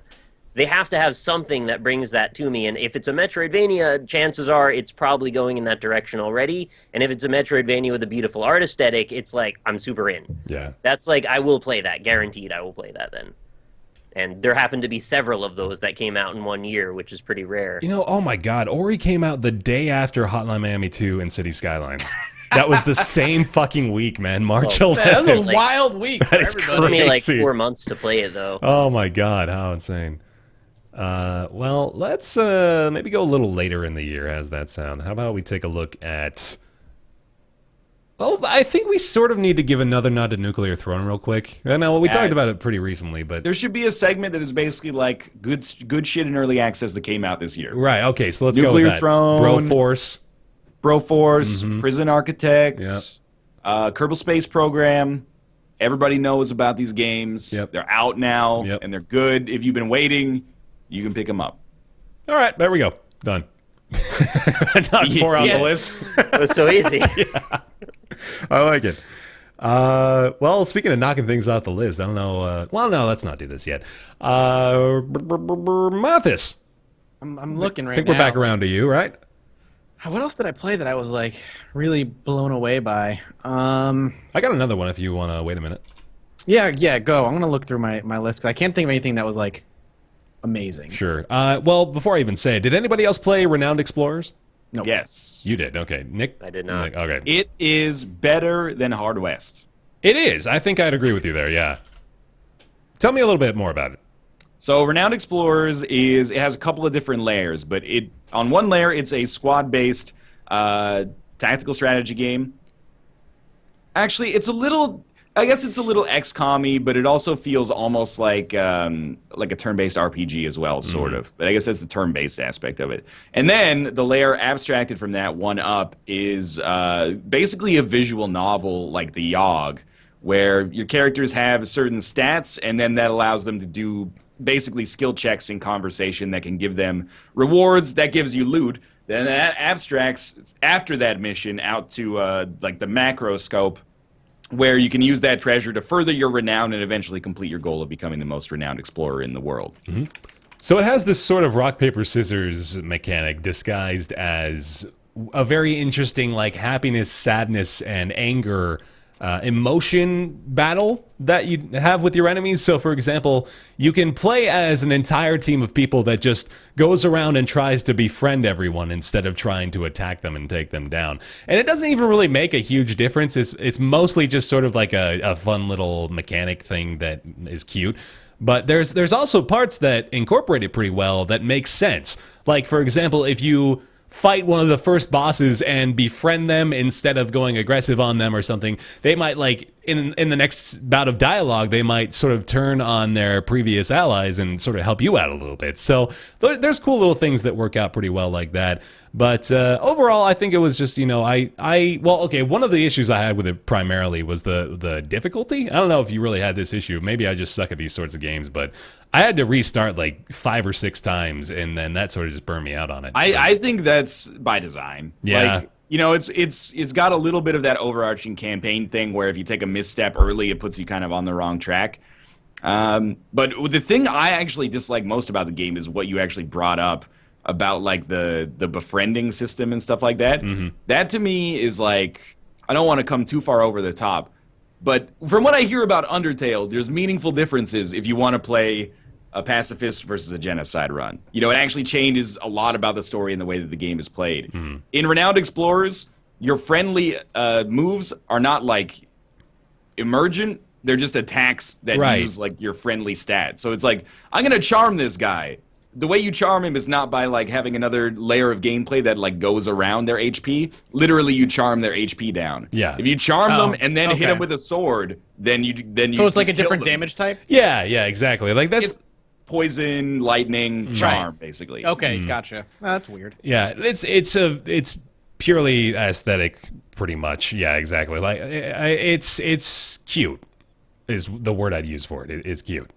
The only thing that bothers me about it is that it hints at, or it gives you the impression that it's going to be a larger system, but instead it's basically just like you have a friendly attack that also does damage. It kind of, like, when you talk about it to people, you're like, oh, it's a sandbox. You don't have to kill people. You could just, like, make everybody friendly. But making them friendly just erodes their HP, and then they leave the screen. Like, it's mechanically exactly the same. Mm-hmm. So that's what bothered me the most, is that it's like, it hints at something that could be a larger kind of mechanic, but instead it's just another way to attack. Apart from that, though, I thought it was pretty solid. It's got I never a decent, beat it, but I played a lot. Yeah, it's got a decent amount of depth to the combat. I think there are enough variations and skills you can unlock, and there's equipment that you can get to, and there's different little gadgets, and there's a research tree you can unlock as well. So all the parts are there, but it's nothing really revolutionary. And especially when we're having conversations, especially right now, about how games that enter into a genre that's sort of already oversaturated need to bring something new to the table. I think it sort of tried to do that, but didn't really do it very well with that mechanic we described. You said too for what you're saying there and the comparison between Metroidvanias and like tactical squad-based strategy games. Because Renowned Explorers is probably a worse game than Ori, but I played it no problem because, you know, I might only... Even Hard West, I was like, well, I only get like 1 or 2 XCOM-y type games a year, so I can make time for this. That's not fair. I mean, Renowned Explorers isn't a bad game, but...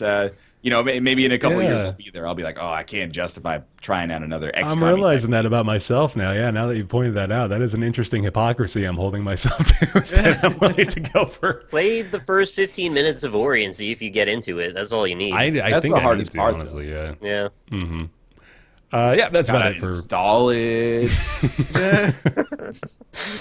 That's about it for Renowned Explorers, I think. Yeah, it's fine. I got one. Sure. Now, so speaking of another good, it's been a good year for Paradox and City Skylines, but one that I adored was published by Paradox, was Pillars of Eternity. Yeah. That old school Baldur's Gate style RPG, which I mean falls under the theme of is that Unity? Is made No, in it was Unity. Yeah. the thing with that game, though, if you notice, the character models are I don't want to say garbage. They're pretty bad. Jesus. They're pretty bad, but the backgrounds are all like hand drawn, Basically garbage. They are pretty bad. He wasn't like gonna a say shit any of this until you mentioned it was made in Unity. It's true. It's true. It wasn't gonna. Anyway, the game itself. I don't know. Ryan, you played a little bit of it, did you? I played like 9 hours, but Okay. it just And you didn't guys hit. didn't play You any need of like it? 150 hours to be able to beat the intro, so... Yeah, all right. The basically- game's like 50 hours long, actually. I don't have that familiarity with like the old school RPGs, and I ran into a puzzle that was like, hey, like remember all the clues that you found in this dungeon, and I was like, no. And then that's pretty much where it ended. So that's the problem, right? Like, they didn't. It's still very much rooted in old CRPGs. There's a lot of complexity, there's a lot of depth. The leveling and the not so much the combat, but the leveling system is a little bit more modernized compared to how it used to be. It's a little bit more flexible, but there's a lot of reading, there's a lot of choices, and there's a lot of puzzles in which the answers are given to you through the environment and pieces of paper that you can read and stuff. So it's a very deep, rich, old school CRPG. And if you don't like that, you're not really going to like Pillars of Eternity, but it did, I think, what most people were hoping it was going to do.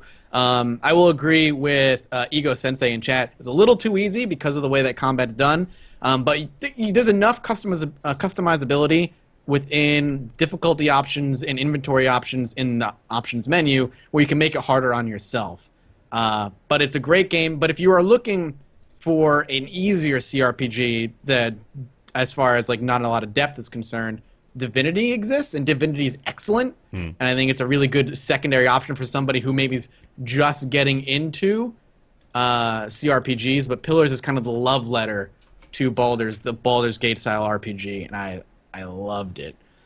I adored that game. Awesome.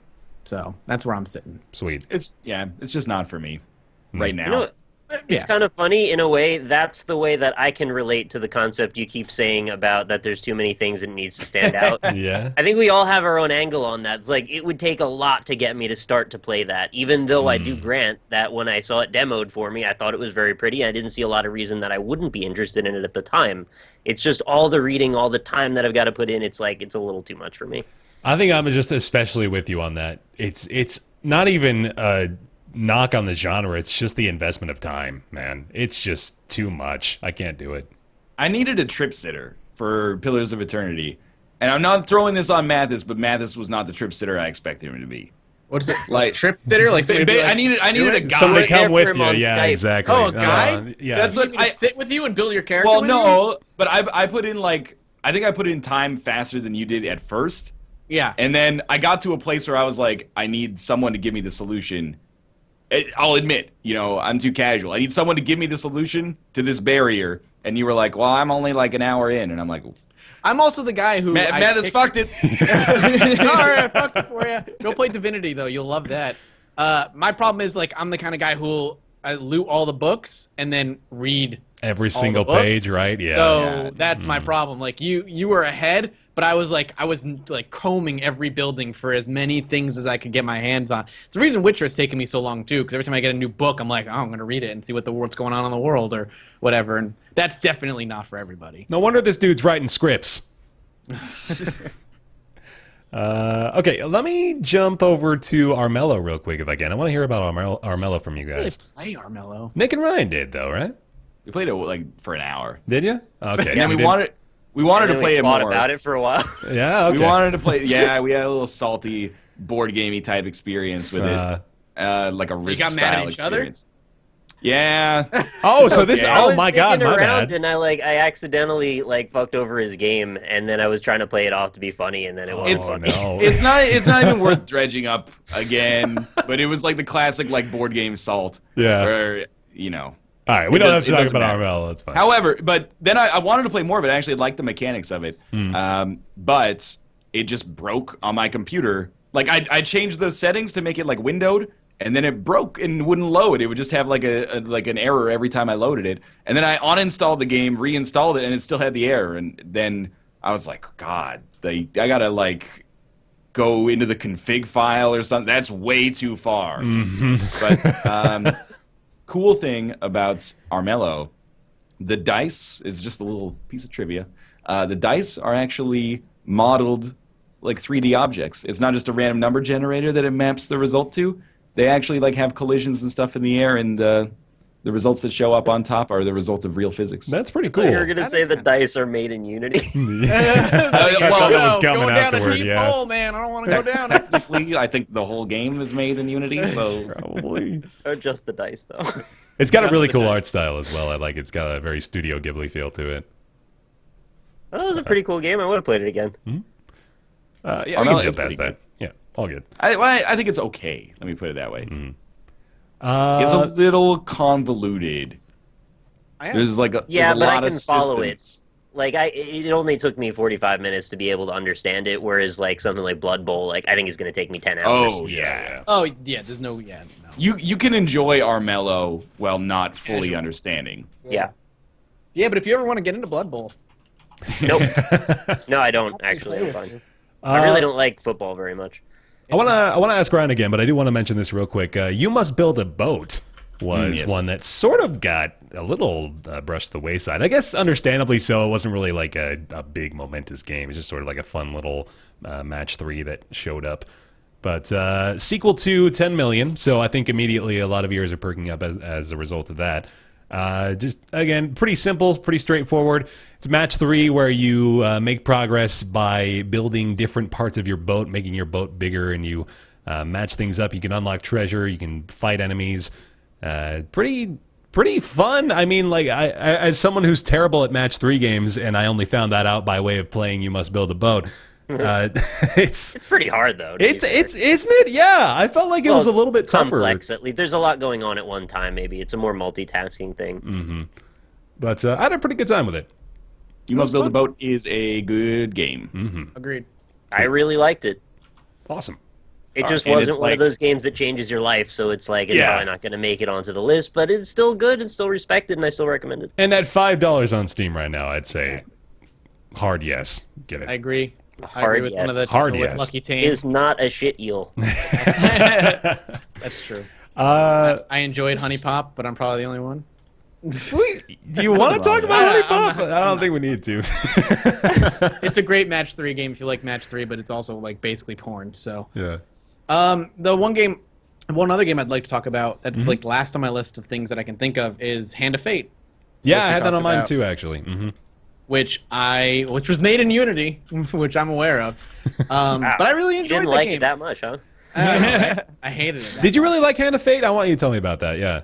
I did. I enjoyed Hand of Fate a lot. I think I liked, even though it wasn't done perfectly, I liked the idea of the whole card system and then going into the battles that you kind of approach on that kind of card map, and then the cards turn into gear, and you have to do this third person kind of Batman, really shittily done Batman style combat.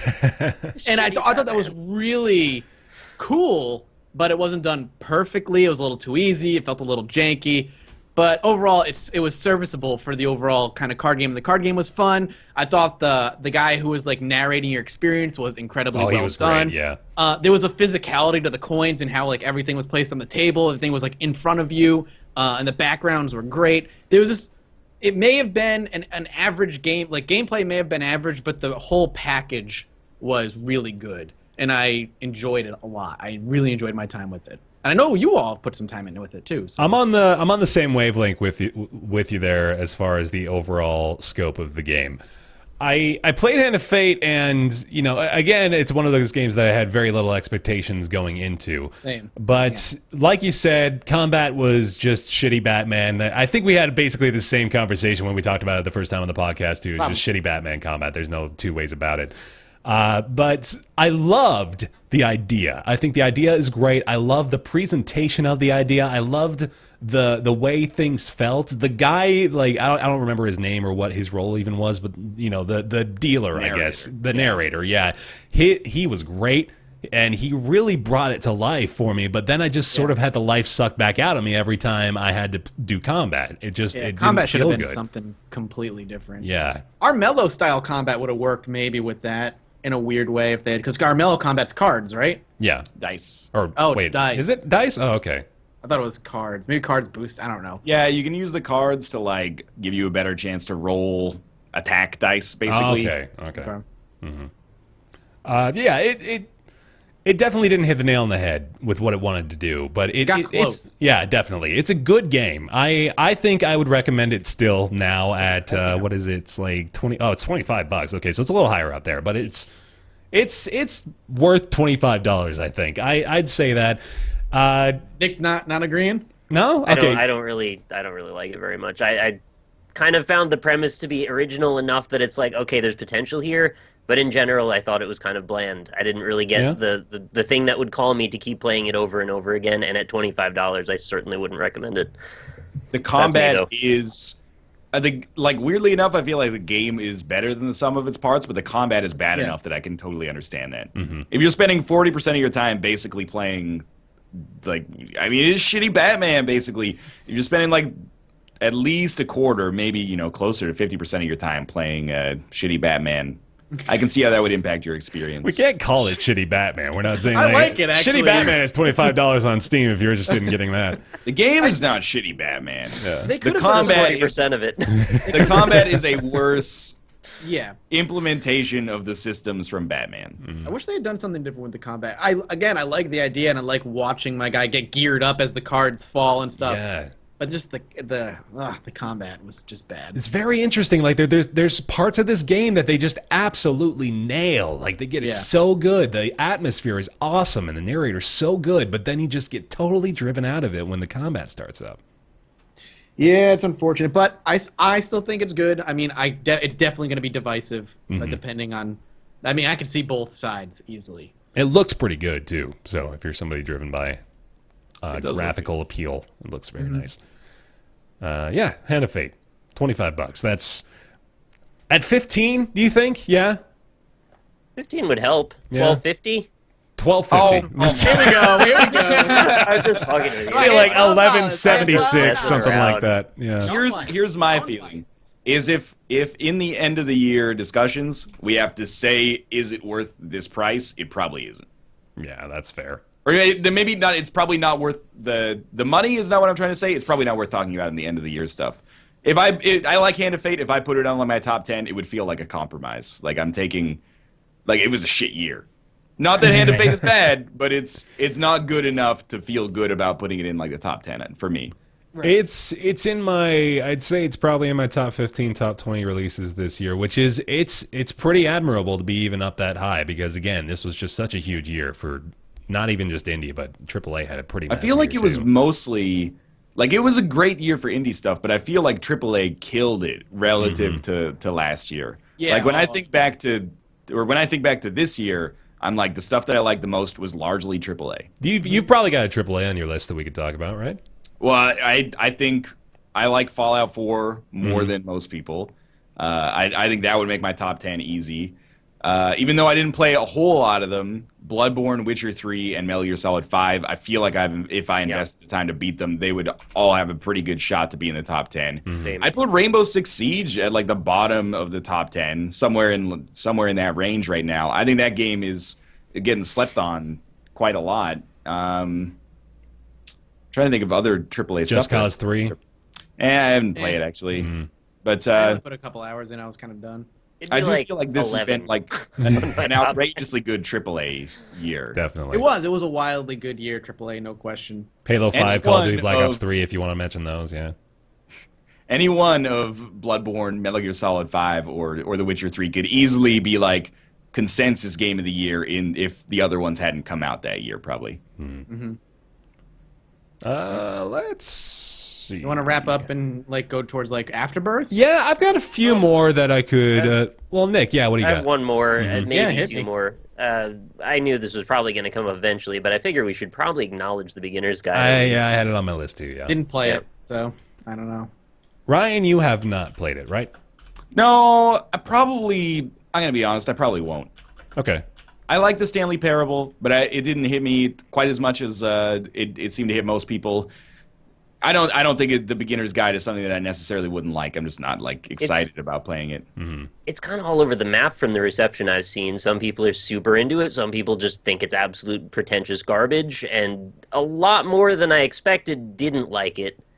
But for me, it hit me really hard. And I found this weird parallel that it just like, it followed my own life in a weird way. It's really hard to explain. It's another hard game to talk about, much like Undertale, because anything you talk about with it is spoilers. So I don't even really know how to approach it other than just to say that I absolutely recommend it.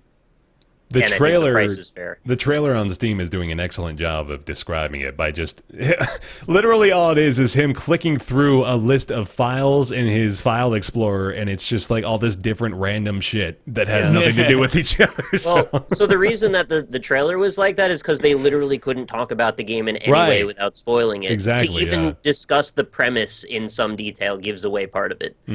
So there's almost nothing to be said about it other than, like, you might like it or you might not, but I think it's an experience worth having. Yeah, that's just about it. I want to sort of put a damper on things by saying I did not have a very revolutionary experience with it. I thought it was just bland, kind of, to be honest. I did not get any emotional baggage from it. I didn't make a connection. It just sort of seemed like, okay, that's cool. fine. Yep. Different things for different people. Yeah. I just think that it's so worth it if you're one of the few people that did get a huge emotional grab from it, that it's like, you got to try it and just see if you're maybe that person. And if you're not, at least you got something to talk about, no? Yeah, no, I just, it didn't feel that great to me. It had such a huge precedent, obviously, being basically the successor to the Stanley Parable. That pedestal is pretty ridiculous because Stanley Parable established a cult following like instantaneously. And then the beginner's guide came around, and obviously expectations were vastly different for everyone, but well, maybe not even so much, honestly. I think a lot of people sort of just expected the Stanley Parable too. But the beginner's guide, it really fell flat for me, I'll be honest. It totally sucked the wind out of my sails. So that's I don't know that's how all I you wanna have say about it. expectations, though. Like, when it came out, there were just a couple of weird dissonant-looking pictures, and then it was out, and then we played it. No, I think it's sort of similar to like the way I felt about Titan Souls, where maybe I spun my own narrative about what I Right. wanted it to be. So that's definitely probably part of, or definitely probably, yeah, probably part of it for me. But I'm not even going to entirely say that's what it was. I think, my personal experience with it was suboptimal, but I also just sort of want to say in general, like, it's not really that important of a game, in my opinion. I don't think it's that significant. I think it's passable, honestly. That's just my opinion on it. I think though. it's important for the conversation you can have after you've played it with someone else that's played it, but I don't know in the realm of gaming if it's as relevant, or if it's more that it's in the realm of art that it's more relevant. That I would definitely agree with you there. Our I think, game's art. Yeah, if you want to have another our games art discussion, this is a great game to play. Spoilers, they are, but whether they cross over a lot or not is up to you how much you see that. I completely agree with you that this is a great game for discussion. That's a great point. Yeah. That's true, but That's all. I think stick I've said with my what I've piece. got. Mm-hmm. I liked it. Olli Olli 2, real quick, if you want to talk about that. Sequel to Olli Olli, the skateboarding game. I thought it was pretty great. It's better than Olli Olli 1, and Olli Olli 1 was pretty good. Mm-hmm.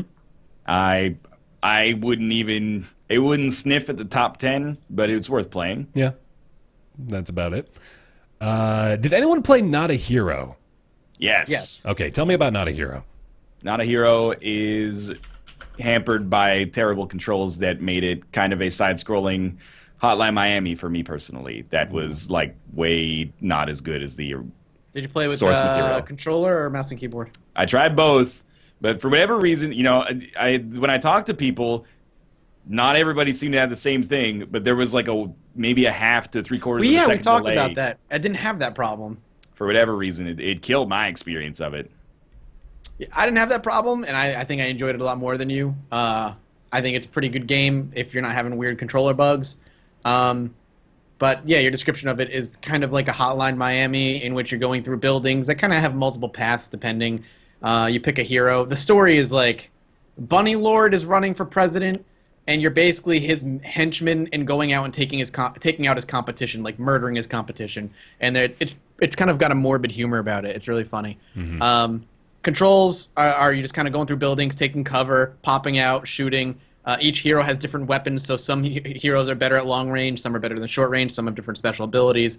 But it's about getting through the level without dying, or and getting through it within a certain amount of time. It's got a cool art style, and I found it really fun. I don't think it's anywhere near my top 10, but I had a good time with it. Fair enough. Probably in the similar vein to that would be Party Hard, I would imagine, right? Ugh. I did not like Party Hard. I really didn't like Party Hard. Okay. I did not like it I guess we don't have to talk about that one either then. I didn't play as much as Mattis, but I thought it was okay. Yeah? Party Hard or song. Not a Hero? Party Hard. Mm-hmm. Yeah. I mean, there just wasn't enough to justify like doing the same levels over and over and over and over and over. It oddly suffers, in my opinion, from a similar problem, not exactly, but from Hotline Miami 2, in that you couldn't master a level because the levels were randomized every single time, and every time you went in there wasn't enough options to kill people. Like, the options were like oddly limited, and I quickly would exhaust my options and would have to just resort to stabbing somebody and then hiding their body. If they just got rid of that and let all the options in the map all at once, it would be a lot more fun for me. And I with a puzzle game like that, I want to master the levels and try and do as best as I can. And when you remove that aspect and put RNG in its place, I get frustrated because I'm like, well, this wasn't what I was experiencing last time. Now I have no idea what my options are. It's kind of annoying. And this song plays on every single goddamn level, and that's annoying. I wasn't even necessarily on board with the premise, honestly. Like, I'm not even sure that from the very beginning I was like, this sounds like a good idea. Like, murdering a whole bunch of people at a party, like, I get why you could make that interesting if you had enough events built into it, but like you said, it's just tedious. And then when your reward for messing it up is, like, you get to do the whole thing again, it's like you're just frustrating the player. Yeah. So maybe you need to rethink how the gameplay loop works then, if that's just all it is tedium then. Yeah. I mean, so much of it was like, they played up like that Hitman element of like you can set traps, but really like setting traps didn't have creativity. You just walk over to something on a thing. and hit. Yeah. And then sometimes they'll have a timer, sometimes it won't. Like the rest of the gameplay loop was literally just waiting for there to be nobody watching you, and then you press a button on somebody. It's like a not funny version of McPixel. Like it has very little depth. Yeah, it was okay. There we go. Sorry. It's not an affront to gaming. It's just kind of like it's just like a little bad. Yeah. All right. So we're going into sort of these ones that we are debating including in our list, but feel we need to mention, I think, has been the last few of these. Another one that I think is probably going to fall into that same criteria, Mike Bithel's new joint, Volume, came out this year as well. His new joint, his new jam. I did not enjoy that game that much, but I didn't really either, yeah. I know there are a lot of people who did, and I understand why, because it's pure stealth boiled down to its most basic, straightforward form. I just learned maybe that like collecting little blips and trying not to be seen by robot men was not that exciting for me. I don't know, the artistic style didn't really pull me in. The story bored the crap out of me, and the gameplay was a little too simple for me. I'm more of a fan, I think, of action stealth games like Splinter Cell, like Metal Gear Solid, as opposed to like pure stealth. Yeah. Pure stealth as a genre, I think, is difficult to get into because it is entirely based on the idea of not interacting with enemies at all. And that is probably a turnoff to a lot of people. Yeah. It's okay. Like, I mean, again, in terms of disclosure, we know Mike Bithell. He's been on the NLSS a couple times, and Josh's 52-hour stream, of course. I found Volume a little disappointing. I think it suffered from the weight of its expectations a lot. Absolutely, it did. Yeah, no question. It came out like this weird indie game phase of like 2012 where a dude makes a pretty minimalistic platformer, and then his next game is like, this is one of the top 10 games we're most excited for next year. Yeah. And then you play it and you're like, it's got good mechanics, but it's not that engaging. And there was some janky stuff, like you could fuck up a solution but just run fast enough to get to the time gate and then respawn there and kind of like never really feel like you sussed it out. Yeah. And the story, a little, I don't want to say played out, but like modern day kind of like Robin Hood thing is, you know, you've seen it once, you've seen it 100 times. But I thought it was pretty good. Like, I think it's one of those games where in a weekend, over a couple of days, you play it through and you're like, it was okay. Mm-hmm. With the amount of hype that was generated for it, it just, I don't know, it seemed like it was maybe doomed to fail to a certain extent. And it was a big budget game, too. I mean, you think about, like, Andy Serkis, fucking Danny Wallace, and I guess probably Charlie McDonald probably even pulled a nice paycheck out of it, too, because he's pretty big. But, you know, it had such a huge budget, clearly, and then, I don't know, I How well did it sell? Well, that's a good question, too, but I'll take a look. Thank you. Note that the Steam Spy numbers are going to not have the PS4 stuff in it, and I do think it's one of those games that probably did relatively well. What website do you typically use for that? Steam Spy. Steam Spy. I had pretty much the same feelings about it. I played through probably the first, I don't even know how much, probably like the first 50 or 60% of it, and I never really felt like I was getting into it. I just sort of kept going through the levels. It was really easy to cheese, too, which sort of took me out of the game quite a bit. Like, you could really easily run to checkpoints and just completely reset everything, or you could just run around walls, and it felt really... It took you out of the immersion of it, especially when it's a pure stealth game where the entire idea is try to remain sneaky and, you know, like, try to get the ultimate satisfaction of going in and out without being detected. But then you just sort of, like... Well, okay, obviously you're not forced to do this, but like it's very easy to find yourself just sort of cheesing through a level without much regard for the actual mechanics. It doesn't look like a lot of people own this on Steam. It's entirely a mechanics-driven game, right? Like, that's the whole thing of it. It's very pure. Yeah. And if you're going to make a game that's very pure, you're going to expect the player to get the most out of that experience that they can, which means they're going to min-max it. And if they min-max it, they'll realize they can glitch it. Mm-hmm. And if they do that, they've created an entirely different game than the one that was intended for you to play. Yeah, there you go. I think it's one of those games, the problem is it's only easy to recommend if somebody's like, hey, I'm really excited to play this. It looks like it's super up my alley. Mm-hmm. Then I'd be like, no problem, go for it. But if somebody's like, I'm looking for like an indie game from 2015 to play, what should I get? And like Volume doesn't come to the top of the list. Yeah. It's unfortunately got a lot of competition this year, too, again, as we mentioned. So Steam Spy's showing under 10,000 owned. Yeah. Really? Yeah. Oh, geez. It's anywhere between... It's like 8,000, maybe. Wow, that's... Oh, my God, that's shocking. I thought it did a lot better than that. Me too. I got to see this for myself now. Yeah. Here, I'll just link it's it to you. listing less than 7,000 owners is what I'm seeing. Give or take 1,000. That is startlingly low. Wow. And that's with all the press push it got. It's only got 104 reviews on Steam, so that actually sort of... I'm genuinely blown away by that. That's crazy. Those are insanely low numbers. Well, anyway, we don't have to harp on Mike Bithell for too much longer, I'm sure.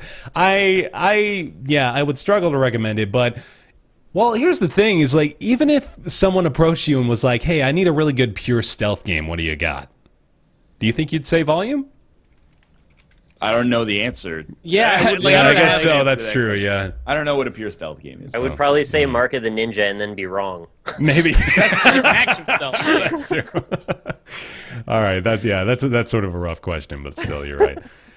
Let's see here. What else do we got? I think I might be nearing the end of my list. There's a few that I sort of kind of want to mention. Like there's I Am Bread, which was just totally silly.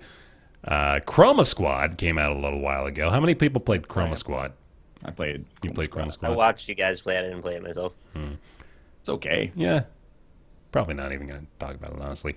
Axiom Verge I did want to talk about, although I haven't played it.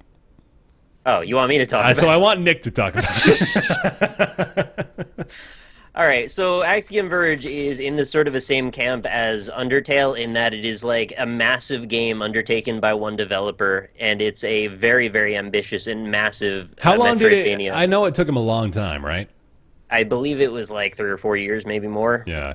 So it's been like his big deal project for ages. And I played through the whole thing. I 100%ed it, so I saw all there is to see in the game. It's one of those ones where it's like mechanically you'll have a good time playing it most likely as long as you're into Metroidvania games. Artistically, it's very pretty. There's some great music in it. The whole thing is really well put together, but the story didn't really grab me particularly well. And it sort of just felt like I was playing through it for the mechanic's sake more than to get something out of it, like on a transcendent level, if that makes sense. So although it registers as one of the better Metroidvania games out there, it's not necessarily because of the strength of the story, or really it's more just to do with the presentation. I do recommend it, and I think that the price for it is fair. I just think you should temper your expectations. If you're going to go into it expecting some grandiose story, it gets a little convoluted, in my opinion. But there is a lot of depth to it. There's a ton of weapons to unlock, although I only mostly used one throughout the whole thing. And there's this like ARG within the game, if that makes sense. I guess it's not really an ARG if it's in the game, but it's like meta to the game, where you have to decode these things that like add new rooms, and there's these weird warp zones and things. There's just secrets that are very difficult to parse, but I like that. If you're into the cryptic stuff, this game's got you covered on that. In general, I think it's a good game. Just probably come in with like middling expectations, and you'll have a great time. Awesome. There we go. I like it. I'm going to go ahead and say that's my list, apart from the obvious big one. And then, you guys got anything else you want to talk about? No? I will mention Dandy or a Brief Glimpse into the Life of the Candy Alchemist, the game with the longest title in the world. I've never heard of it. I know this is probably not a super popular one, but I just wanted to mention it because I had a really good time with it. It's like a side-scrolling, sort of like a shmup, but with like an Isaac overlaid on top of it, where it's like a procedural permadeath, rather. You come into little segments of the gameplay where you'll eventually end up at an item. You pick one of 3 items, you augment your character, you get stronger, you keep going, keep going, keep going. It has a really, really great art style, fantastic music. In general, it's very minimalistic, but it's also very accessible, and also a little bit difficult towards the end. In general, it's one of those games I think it might not be for everybody, but for those that find out about it and think that it's pleasant to look at and play, you'll probably have a fantastic time with it as long as you can, get on board for the premise. So for those that like Isaac, I'd probably recommend it. Having seen this for the first time right now, I sort of totally want to play this. Yeah, Looks pretty it's good. really polished. It's really well done, and they Yeah. keep adding more to it. So I definitely recommend it. It's not even super expensive either. No. Oh, what's It's, that face? What's that Brian one? didn't like it. No? Brian thought it was very shallow, and I don't even blame him. It's fine. Look, I think it kind of sucks. That's okay. Difference of opinion. Exactly. It's okay to have a difference of opinion, but I thought it was like super shallow iOS kind of aesthetic going on that I was not really into, and I did not enjoy my time with it. So I'll just you want leave it to be at that. Isaac. It's the thing. It's not entirely Isaac. It's more shallow than that. I just wanted it to be better. You want Isaac? Play a Wizard's Lizard. There you go, man. It doesn't even suffer from the Isaac comparison, in my opinion. It's the shooting mechanics I don't find very fun. relative to anything. That's a broad statement. I don't want to be the bad guy. I just I don't have nothing against the developers. I just think I don't like the game. Yeah. All right. Okay. Yeah, there you go. Her story, I know Math has played. Yep. So real quick on that. We'll talk. Yeah, it's hard to describe it as a game in itself. You need a notepad, a pencil. Open up a notepad. It's about going through old police videos on this old 1995 computer. Like, it changes your screen to look like a 95 computer. And you're basically going through this old forgotten case of a man who was killed and all the interviews with his wife. And they're all out of chronological order. And there's a ton of them. And you're constantly cross-checking what she said in one video to what she said 6 months later. And trying to piece together whether she was the actual killer, if she's guilty, if she's crazy, or if she's just totally innocent. And it's a fun puzzle game that requires some patience and is pretty effing awesome. It's all live acted too. It's all it's not computer. I've heard the generated. performance by Viva Cypher is pretty impressive too. She did an incredible job. It's a really fun game that is not going to be for everybody. Awesome. There we go. And that really should be it, I think. Yeah. Besides, I think one more would be Invisible Ink. Yeah, I slept on it a little bit. That's a really, really good game that I wish that I had played a lot more of it. I guess probably still could, but I'm playing XCOM right now, so they're similar enough that I don't really want to. But it's really good, and I heard the DLC was pretty good too. That is probably my second favorite game that Clay has ever made. Mark of the Ninja would be at number 1. Number 2 would be Invisible Ink, as I'm not a huge fan of Don't Starve. Or Shank 2. Nice. All right. And finally, Afterbirth. I thought maybe you forgot. No, give me your Afterbirth. Your final grade of Afterbirth before we even talk about it for the umpteenth time. 10 out of 10? If Rebirth was a 10 out of 10, then Afterbirth is probably an 8 or a 9. I almost in a way, I don't even want to talk about it.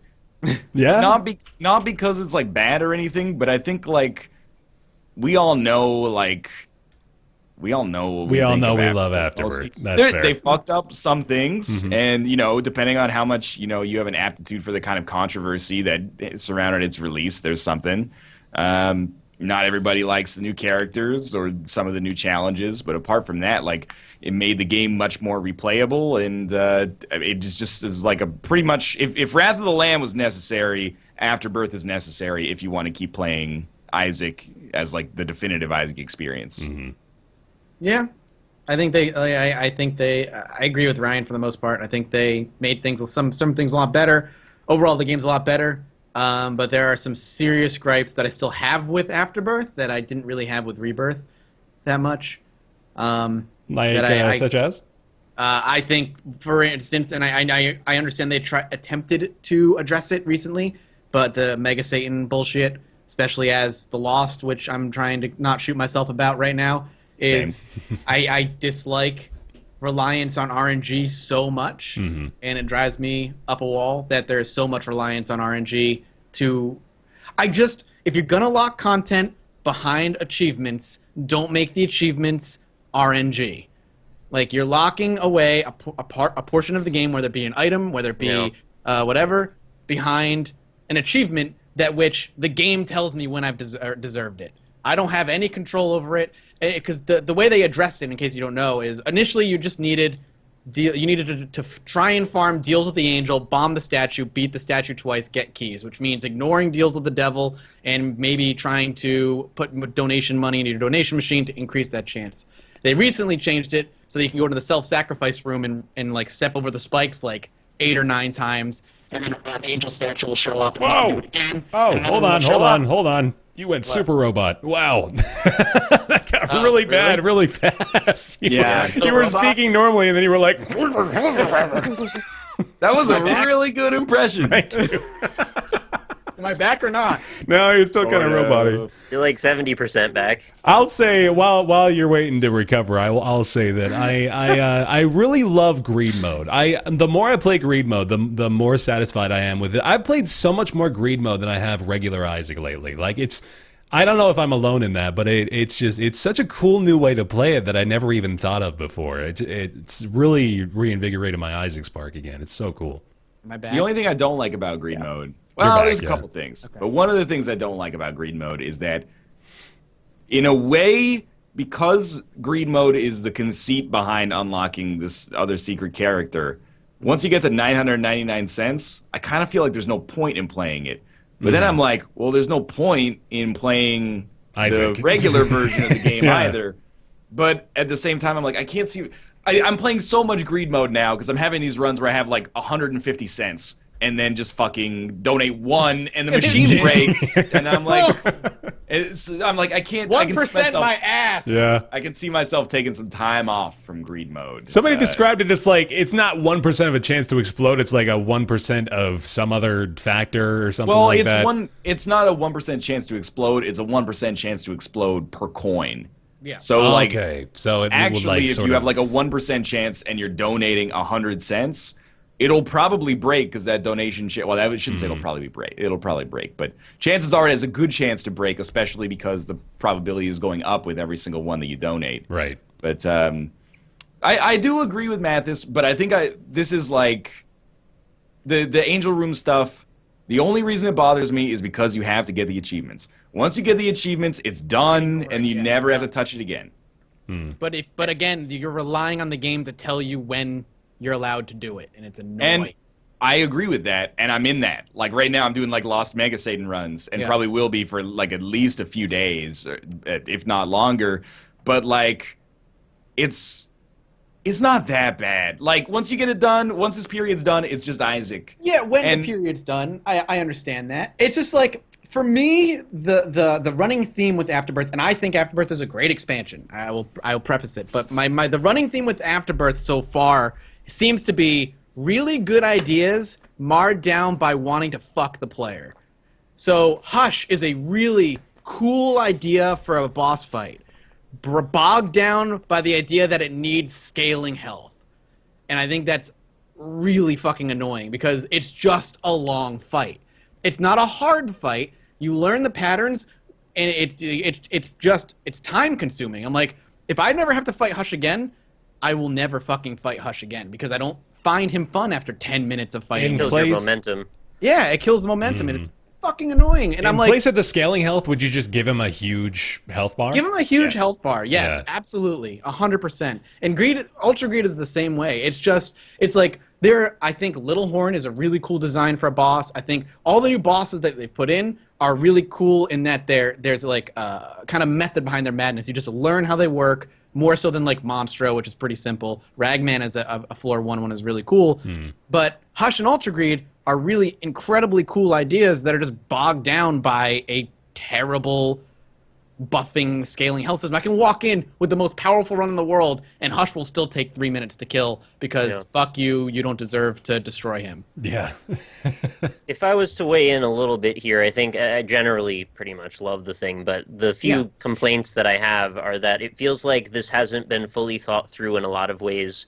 And what I mean specifically by that is there's sort of a mixed up message regarding a lot of the items, because they kind of change from being punitive to being all of a sudden forgotten about. For example, Cube of Meat achievement used to be locked behind getting to level 4 Meat Boy. That used to be one of the hardest things to do in the game because it was strictly based around our RNG. Right. And now you get Right. Box of Friends, where you can very easily get that. The Lost used to be one of the hardest things to do in the game to achieve much with, and now he gets Holy Mantle. So like they keep having this message where it's like, here's something really hard, but if you just wait a while, it'll probably get a lot easier. So that makes me wonder, should I even bother doing the Keeper stuff, or are they going to buff him eventually? Like, I really don't want to play as that character very much, and I suffered through the Lost stuff because I wanted to feel good about it, but now I just don't know if I have the enthusiasm to care enough to bother. Like, I don't know. I don't know. I don't understand the mindset, but this is just because we're different people. Like, I'm like, if something's not worth doing, then I'm like, it's not worth doing. You know, I guess like you're missing co-op babies and like maybe a couple of items, but Well, if Like, you they don't didn't- do all the achievements, including the co-op baby stuff, you don't get the final most powerful item in the game. if you don't care enough about the game to suffer through it, then like why do you care about getting the most powerful Because item I'm in a the game? completionist. I don't know if it's even necessarily an argument of caring enough about it. I think it's just a matter of like, I want to care about this, but it's preventing me from being able to. It's I just don't an know if it is, unnecessary though. roadblock to be frustrating when it just could not be frustrating and it would probably be better. Yeah. I don't know if that makes it better. I love the idea that maybe it's my perspective is I'm gonna put 1,000 hours into this. I like that there's 1% of that time that is gonna be hell. Like it's gonna be torture. Yeah. But then at the end, I'll be able to say like, "Ooh, I did it," and I've got like a cool war story about it.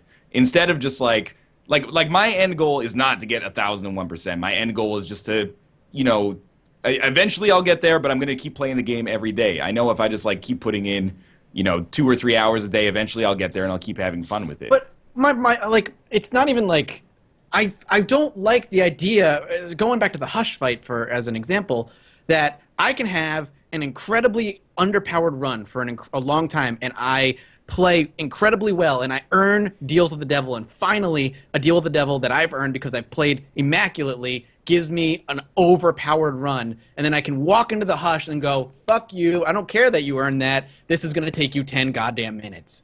I hate the Hush that fight, shit. I think the Hush fight should be reworked, 100%. Ultra Greed, I don't feel like that anymore. I feel like Ultra Greed, if you go in Ultra with Greed was high annoying. damage- Yeah, Ultra Greed can go down pretty fast. Yeah. He was a problem early on. I think they changed him. The greed mode, like talking about greed mode for instance, I'm with you that like now that I've done greed mode and it's done on the Keeper, it's done on Lost, like I'm done with greed mode.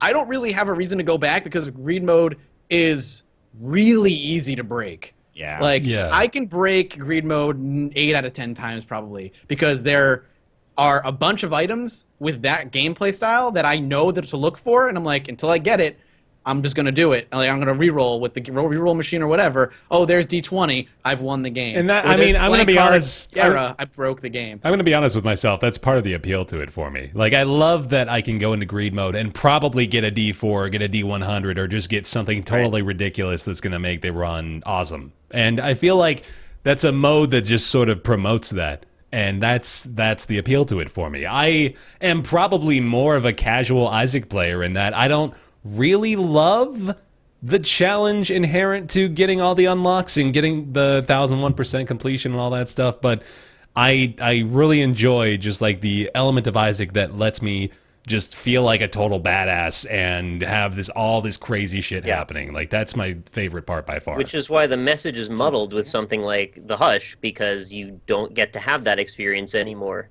Yeah. If you're having a really strong run, it's like, sorry, you don't get that. The Hush, after you do the achievements, is 100% optional. Right, except for dailies, really, but It's if optional You're on doing dailies. Dales. Yeah. Well, it's- yeah, it's optional unless you want to be in the top percent. If you're playing the daily, you probably are interested in getting a high score, right? That's Yeah. sort of a safe assumption to make. But I I don't think it's bad design to make you get more points for doing an optional boss that's probably the most difficult boss in the game. Mm-hmm. But I'm with you. Like, yes, once you're done with it in the vanilla base version of the game, which is what once all the unlocks are done, which is what we'll all be playing the most.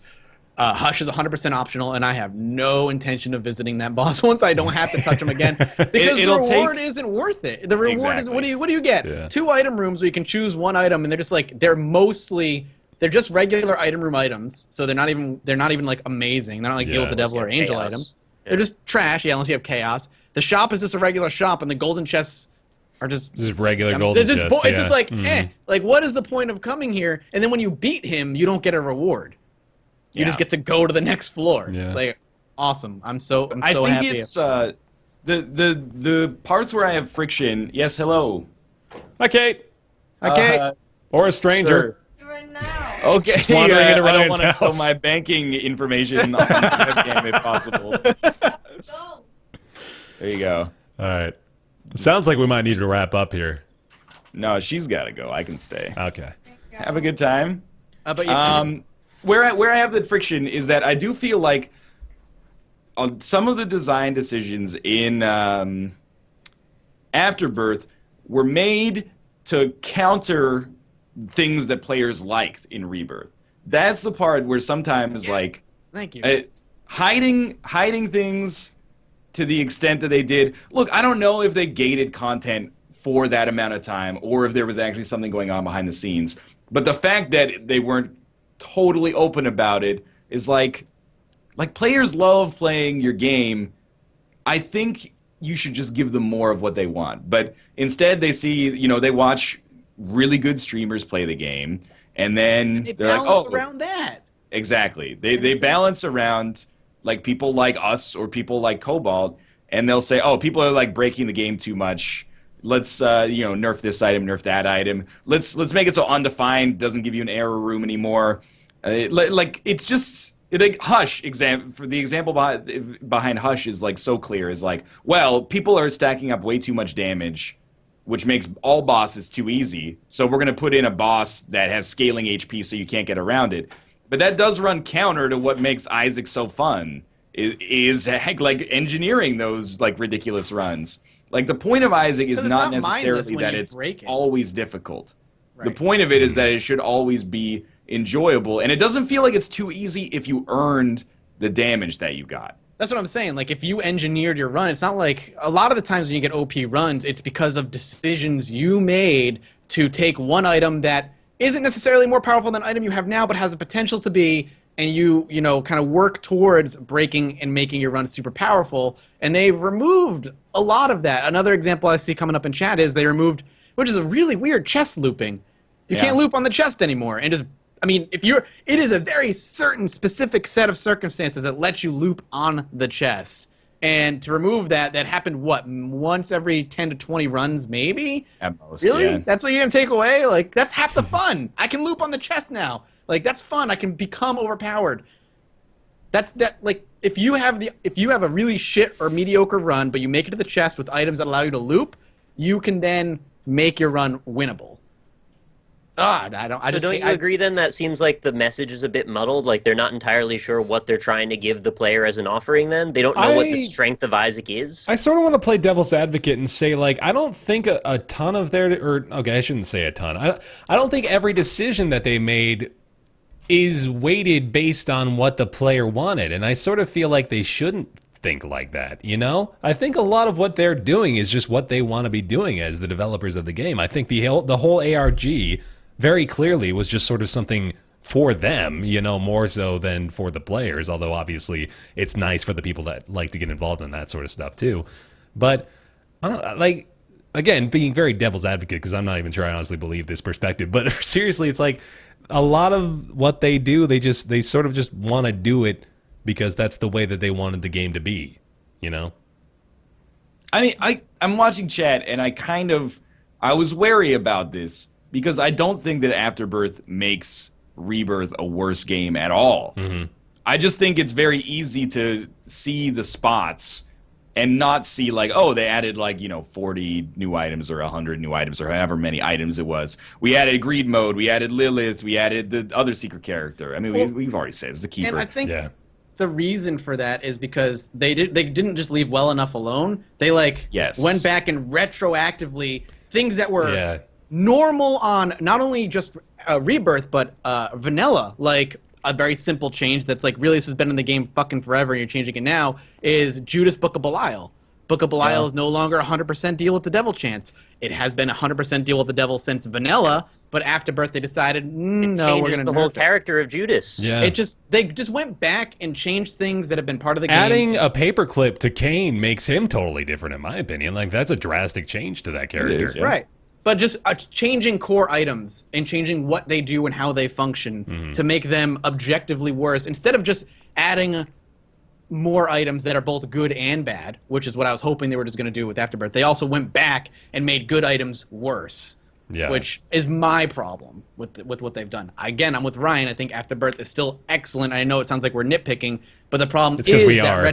We are. We're on the inside. Yeah. And anybody who's deep enough to see this is on the inside. Mm-hmm. Dailies are a great addition, but they also illuminated something that was clear, or what I guess was unclear before, which is that Mathis and I are consistently second worst case scenario, top 5% of players. Like we're the top like 1 in 20 people that play the game. Sometimes, top 1 in 500 people that play the game, depending on how we do it. And then most of the people in chat are going to be in that same boat if they still care about Afterbirth. Like these are complaints that are for the hardcore audience, not for the people at large. But at the same time, I do resent some of the changes in the game. The Book of Belial nerf doesn't really make much sense to me. Trying to make the game harder in bad ways, I guess, is what bothers me. Like the Hush fight, people are trying to like do gotcha moments in chat, like, oh, so you hate the Hush fight because it's hard. Yeah. No, I hate it because it runs counter to the stuff in Isaac that's fun, which is not, it's like fighting Super Envy with base damage on the first room. You don't hate that because it's hard, you hate it because it's tedious. Yeah. It's also like, experiential, the same way Dark Souls is. If you fight a boss 100 times, it's not hard anymore, it's a matter of following a procedure, and that's what all this stuff is. The Hush and Ultra Greed fights were fucking awesome the first time you played them, right? Like, they're so cool. Yeah. I remember discovering it, Hush, and being like, this is wild, but then you learn how they work, and it's just like, ugh, I just don't want to do Hush. Another room you have to rush for. Yeah. I wish there's no way, well, there's not no way. I have to keep clarifying, because we are so far, like, inside baseball now. That, like, we can actually talk about things in a specific way instead of just an abstraction where we can bullshit. But, like, I can't see myself consistently fighting Hush outside of dailies because it's just boring. Yeah. Like, if you have high damage, it doesn't make me want to fight Hush. If I have super high damage, I want to fight Mega Satan because it's fun. But the only reason like I would want to fight Hush is like, okay, I have great defense, and viewers will like seeing me struggle slightly, and I have a chance to get 3 to 4 new items. Right. So we're saying now that like the people that are playing Isaac that are just playing it for themselves for their own enjoyment or that have a couple 100 hours in it, they're probably never fighting Hush. Rarely, I guess. Yeah.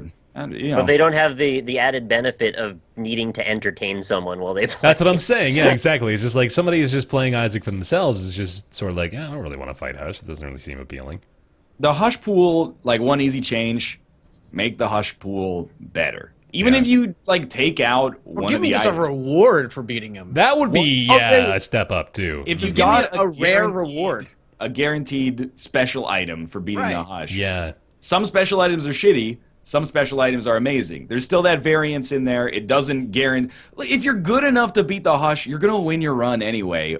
The only other thing that can happen is you fight the Hush, you go down to like 1 heart, you die in the cathedral. Like, just make it so that fighting the Hush actually gives you something for the process. Fill the room with evil hearts as soon as you kill them. That would be cool.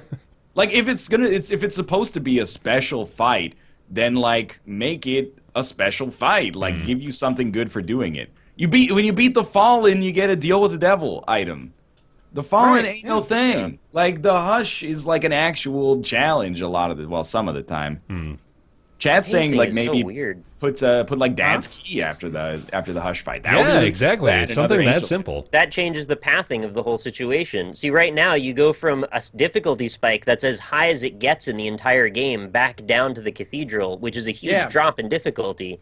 That doesn't really make linear sense if that's the path you're taking through the game. So that confuses me. I also don't understand what's up with the fact that they knew there was a Mega Satan boss fight in Rebirth, but they never tracked its progress, and now they do. I think that's why, like just an oversight, or they're like overly anal about protecting the secrets in their game. So maybe they didn't want to put like a visual indicator of like, oh, you haven't done this yet. Yeah, people would be like actively. They could still put a hidden 0 or 1 in the background that nobody ever sees, and then activate it. Oh, but they see it. Yeah, data miners, man. I think the one thing a lot of people can agree on, without giving disrespect to Tyrone or Edmund, is that they care 10 times more about the actual like secrets in the game than anybody else does. Oh yeah, that's probably true. I spoiled myself in the secrets immediately because I don't give a shit. And that's fine. It's their game. If they want to bury treasure, that's cool. But most people are just like, the ARG was really cool, but at the same time, I was also like, man, if I was making this game, I never would have done that. For better or for worse. I would have just been like, here's all the content. And that's sort of the point I'm making, is that, like, this again, the ARG was probably mostly for them. They got their own satisfaction out of it. And the choices they're making, they clearly, I think they are a lot more passionate about the game than people would have had you believe, especially when the whole fucking fiasco was going on. People were saying, like, Edmund hates the Rebirth community. Blah, blah, blah. Like, no, they very clearly are very passionate about this. So I try to at least, take it with a grain of salt as far as why they make the decisions they do. But at the same time, there's very clear objections that we have that we think could be very easily solved at the same time.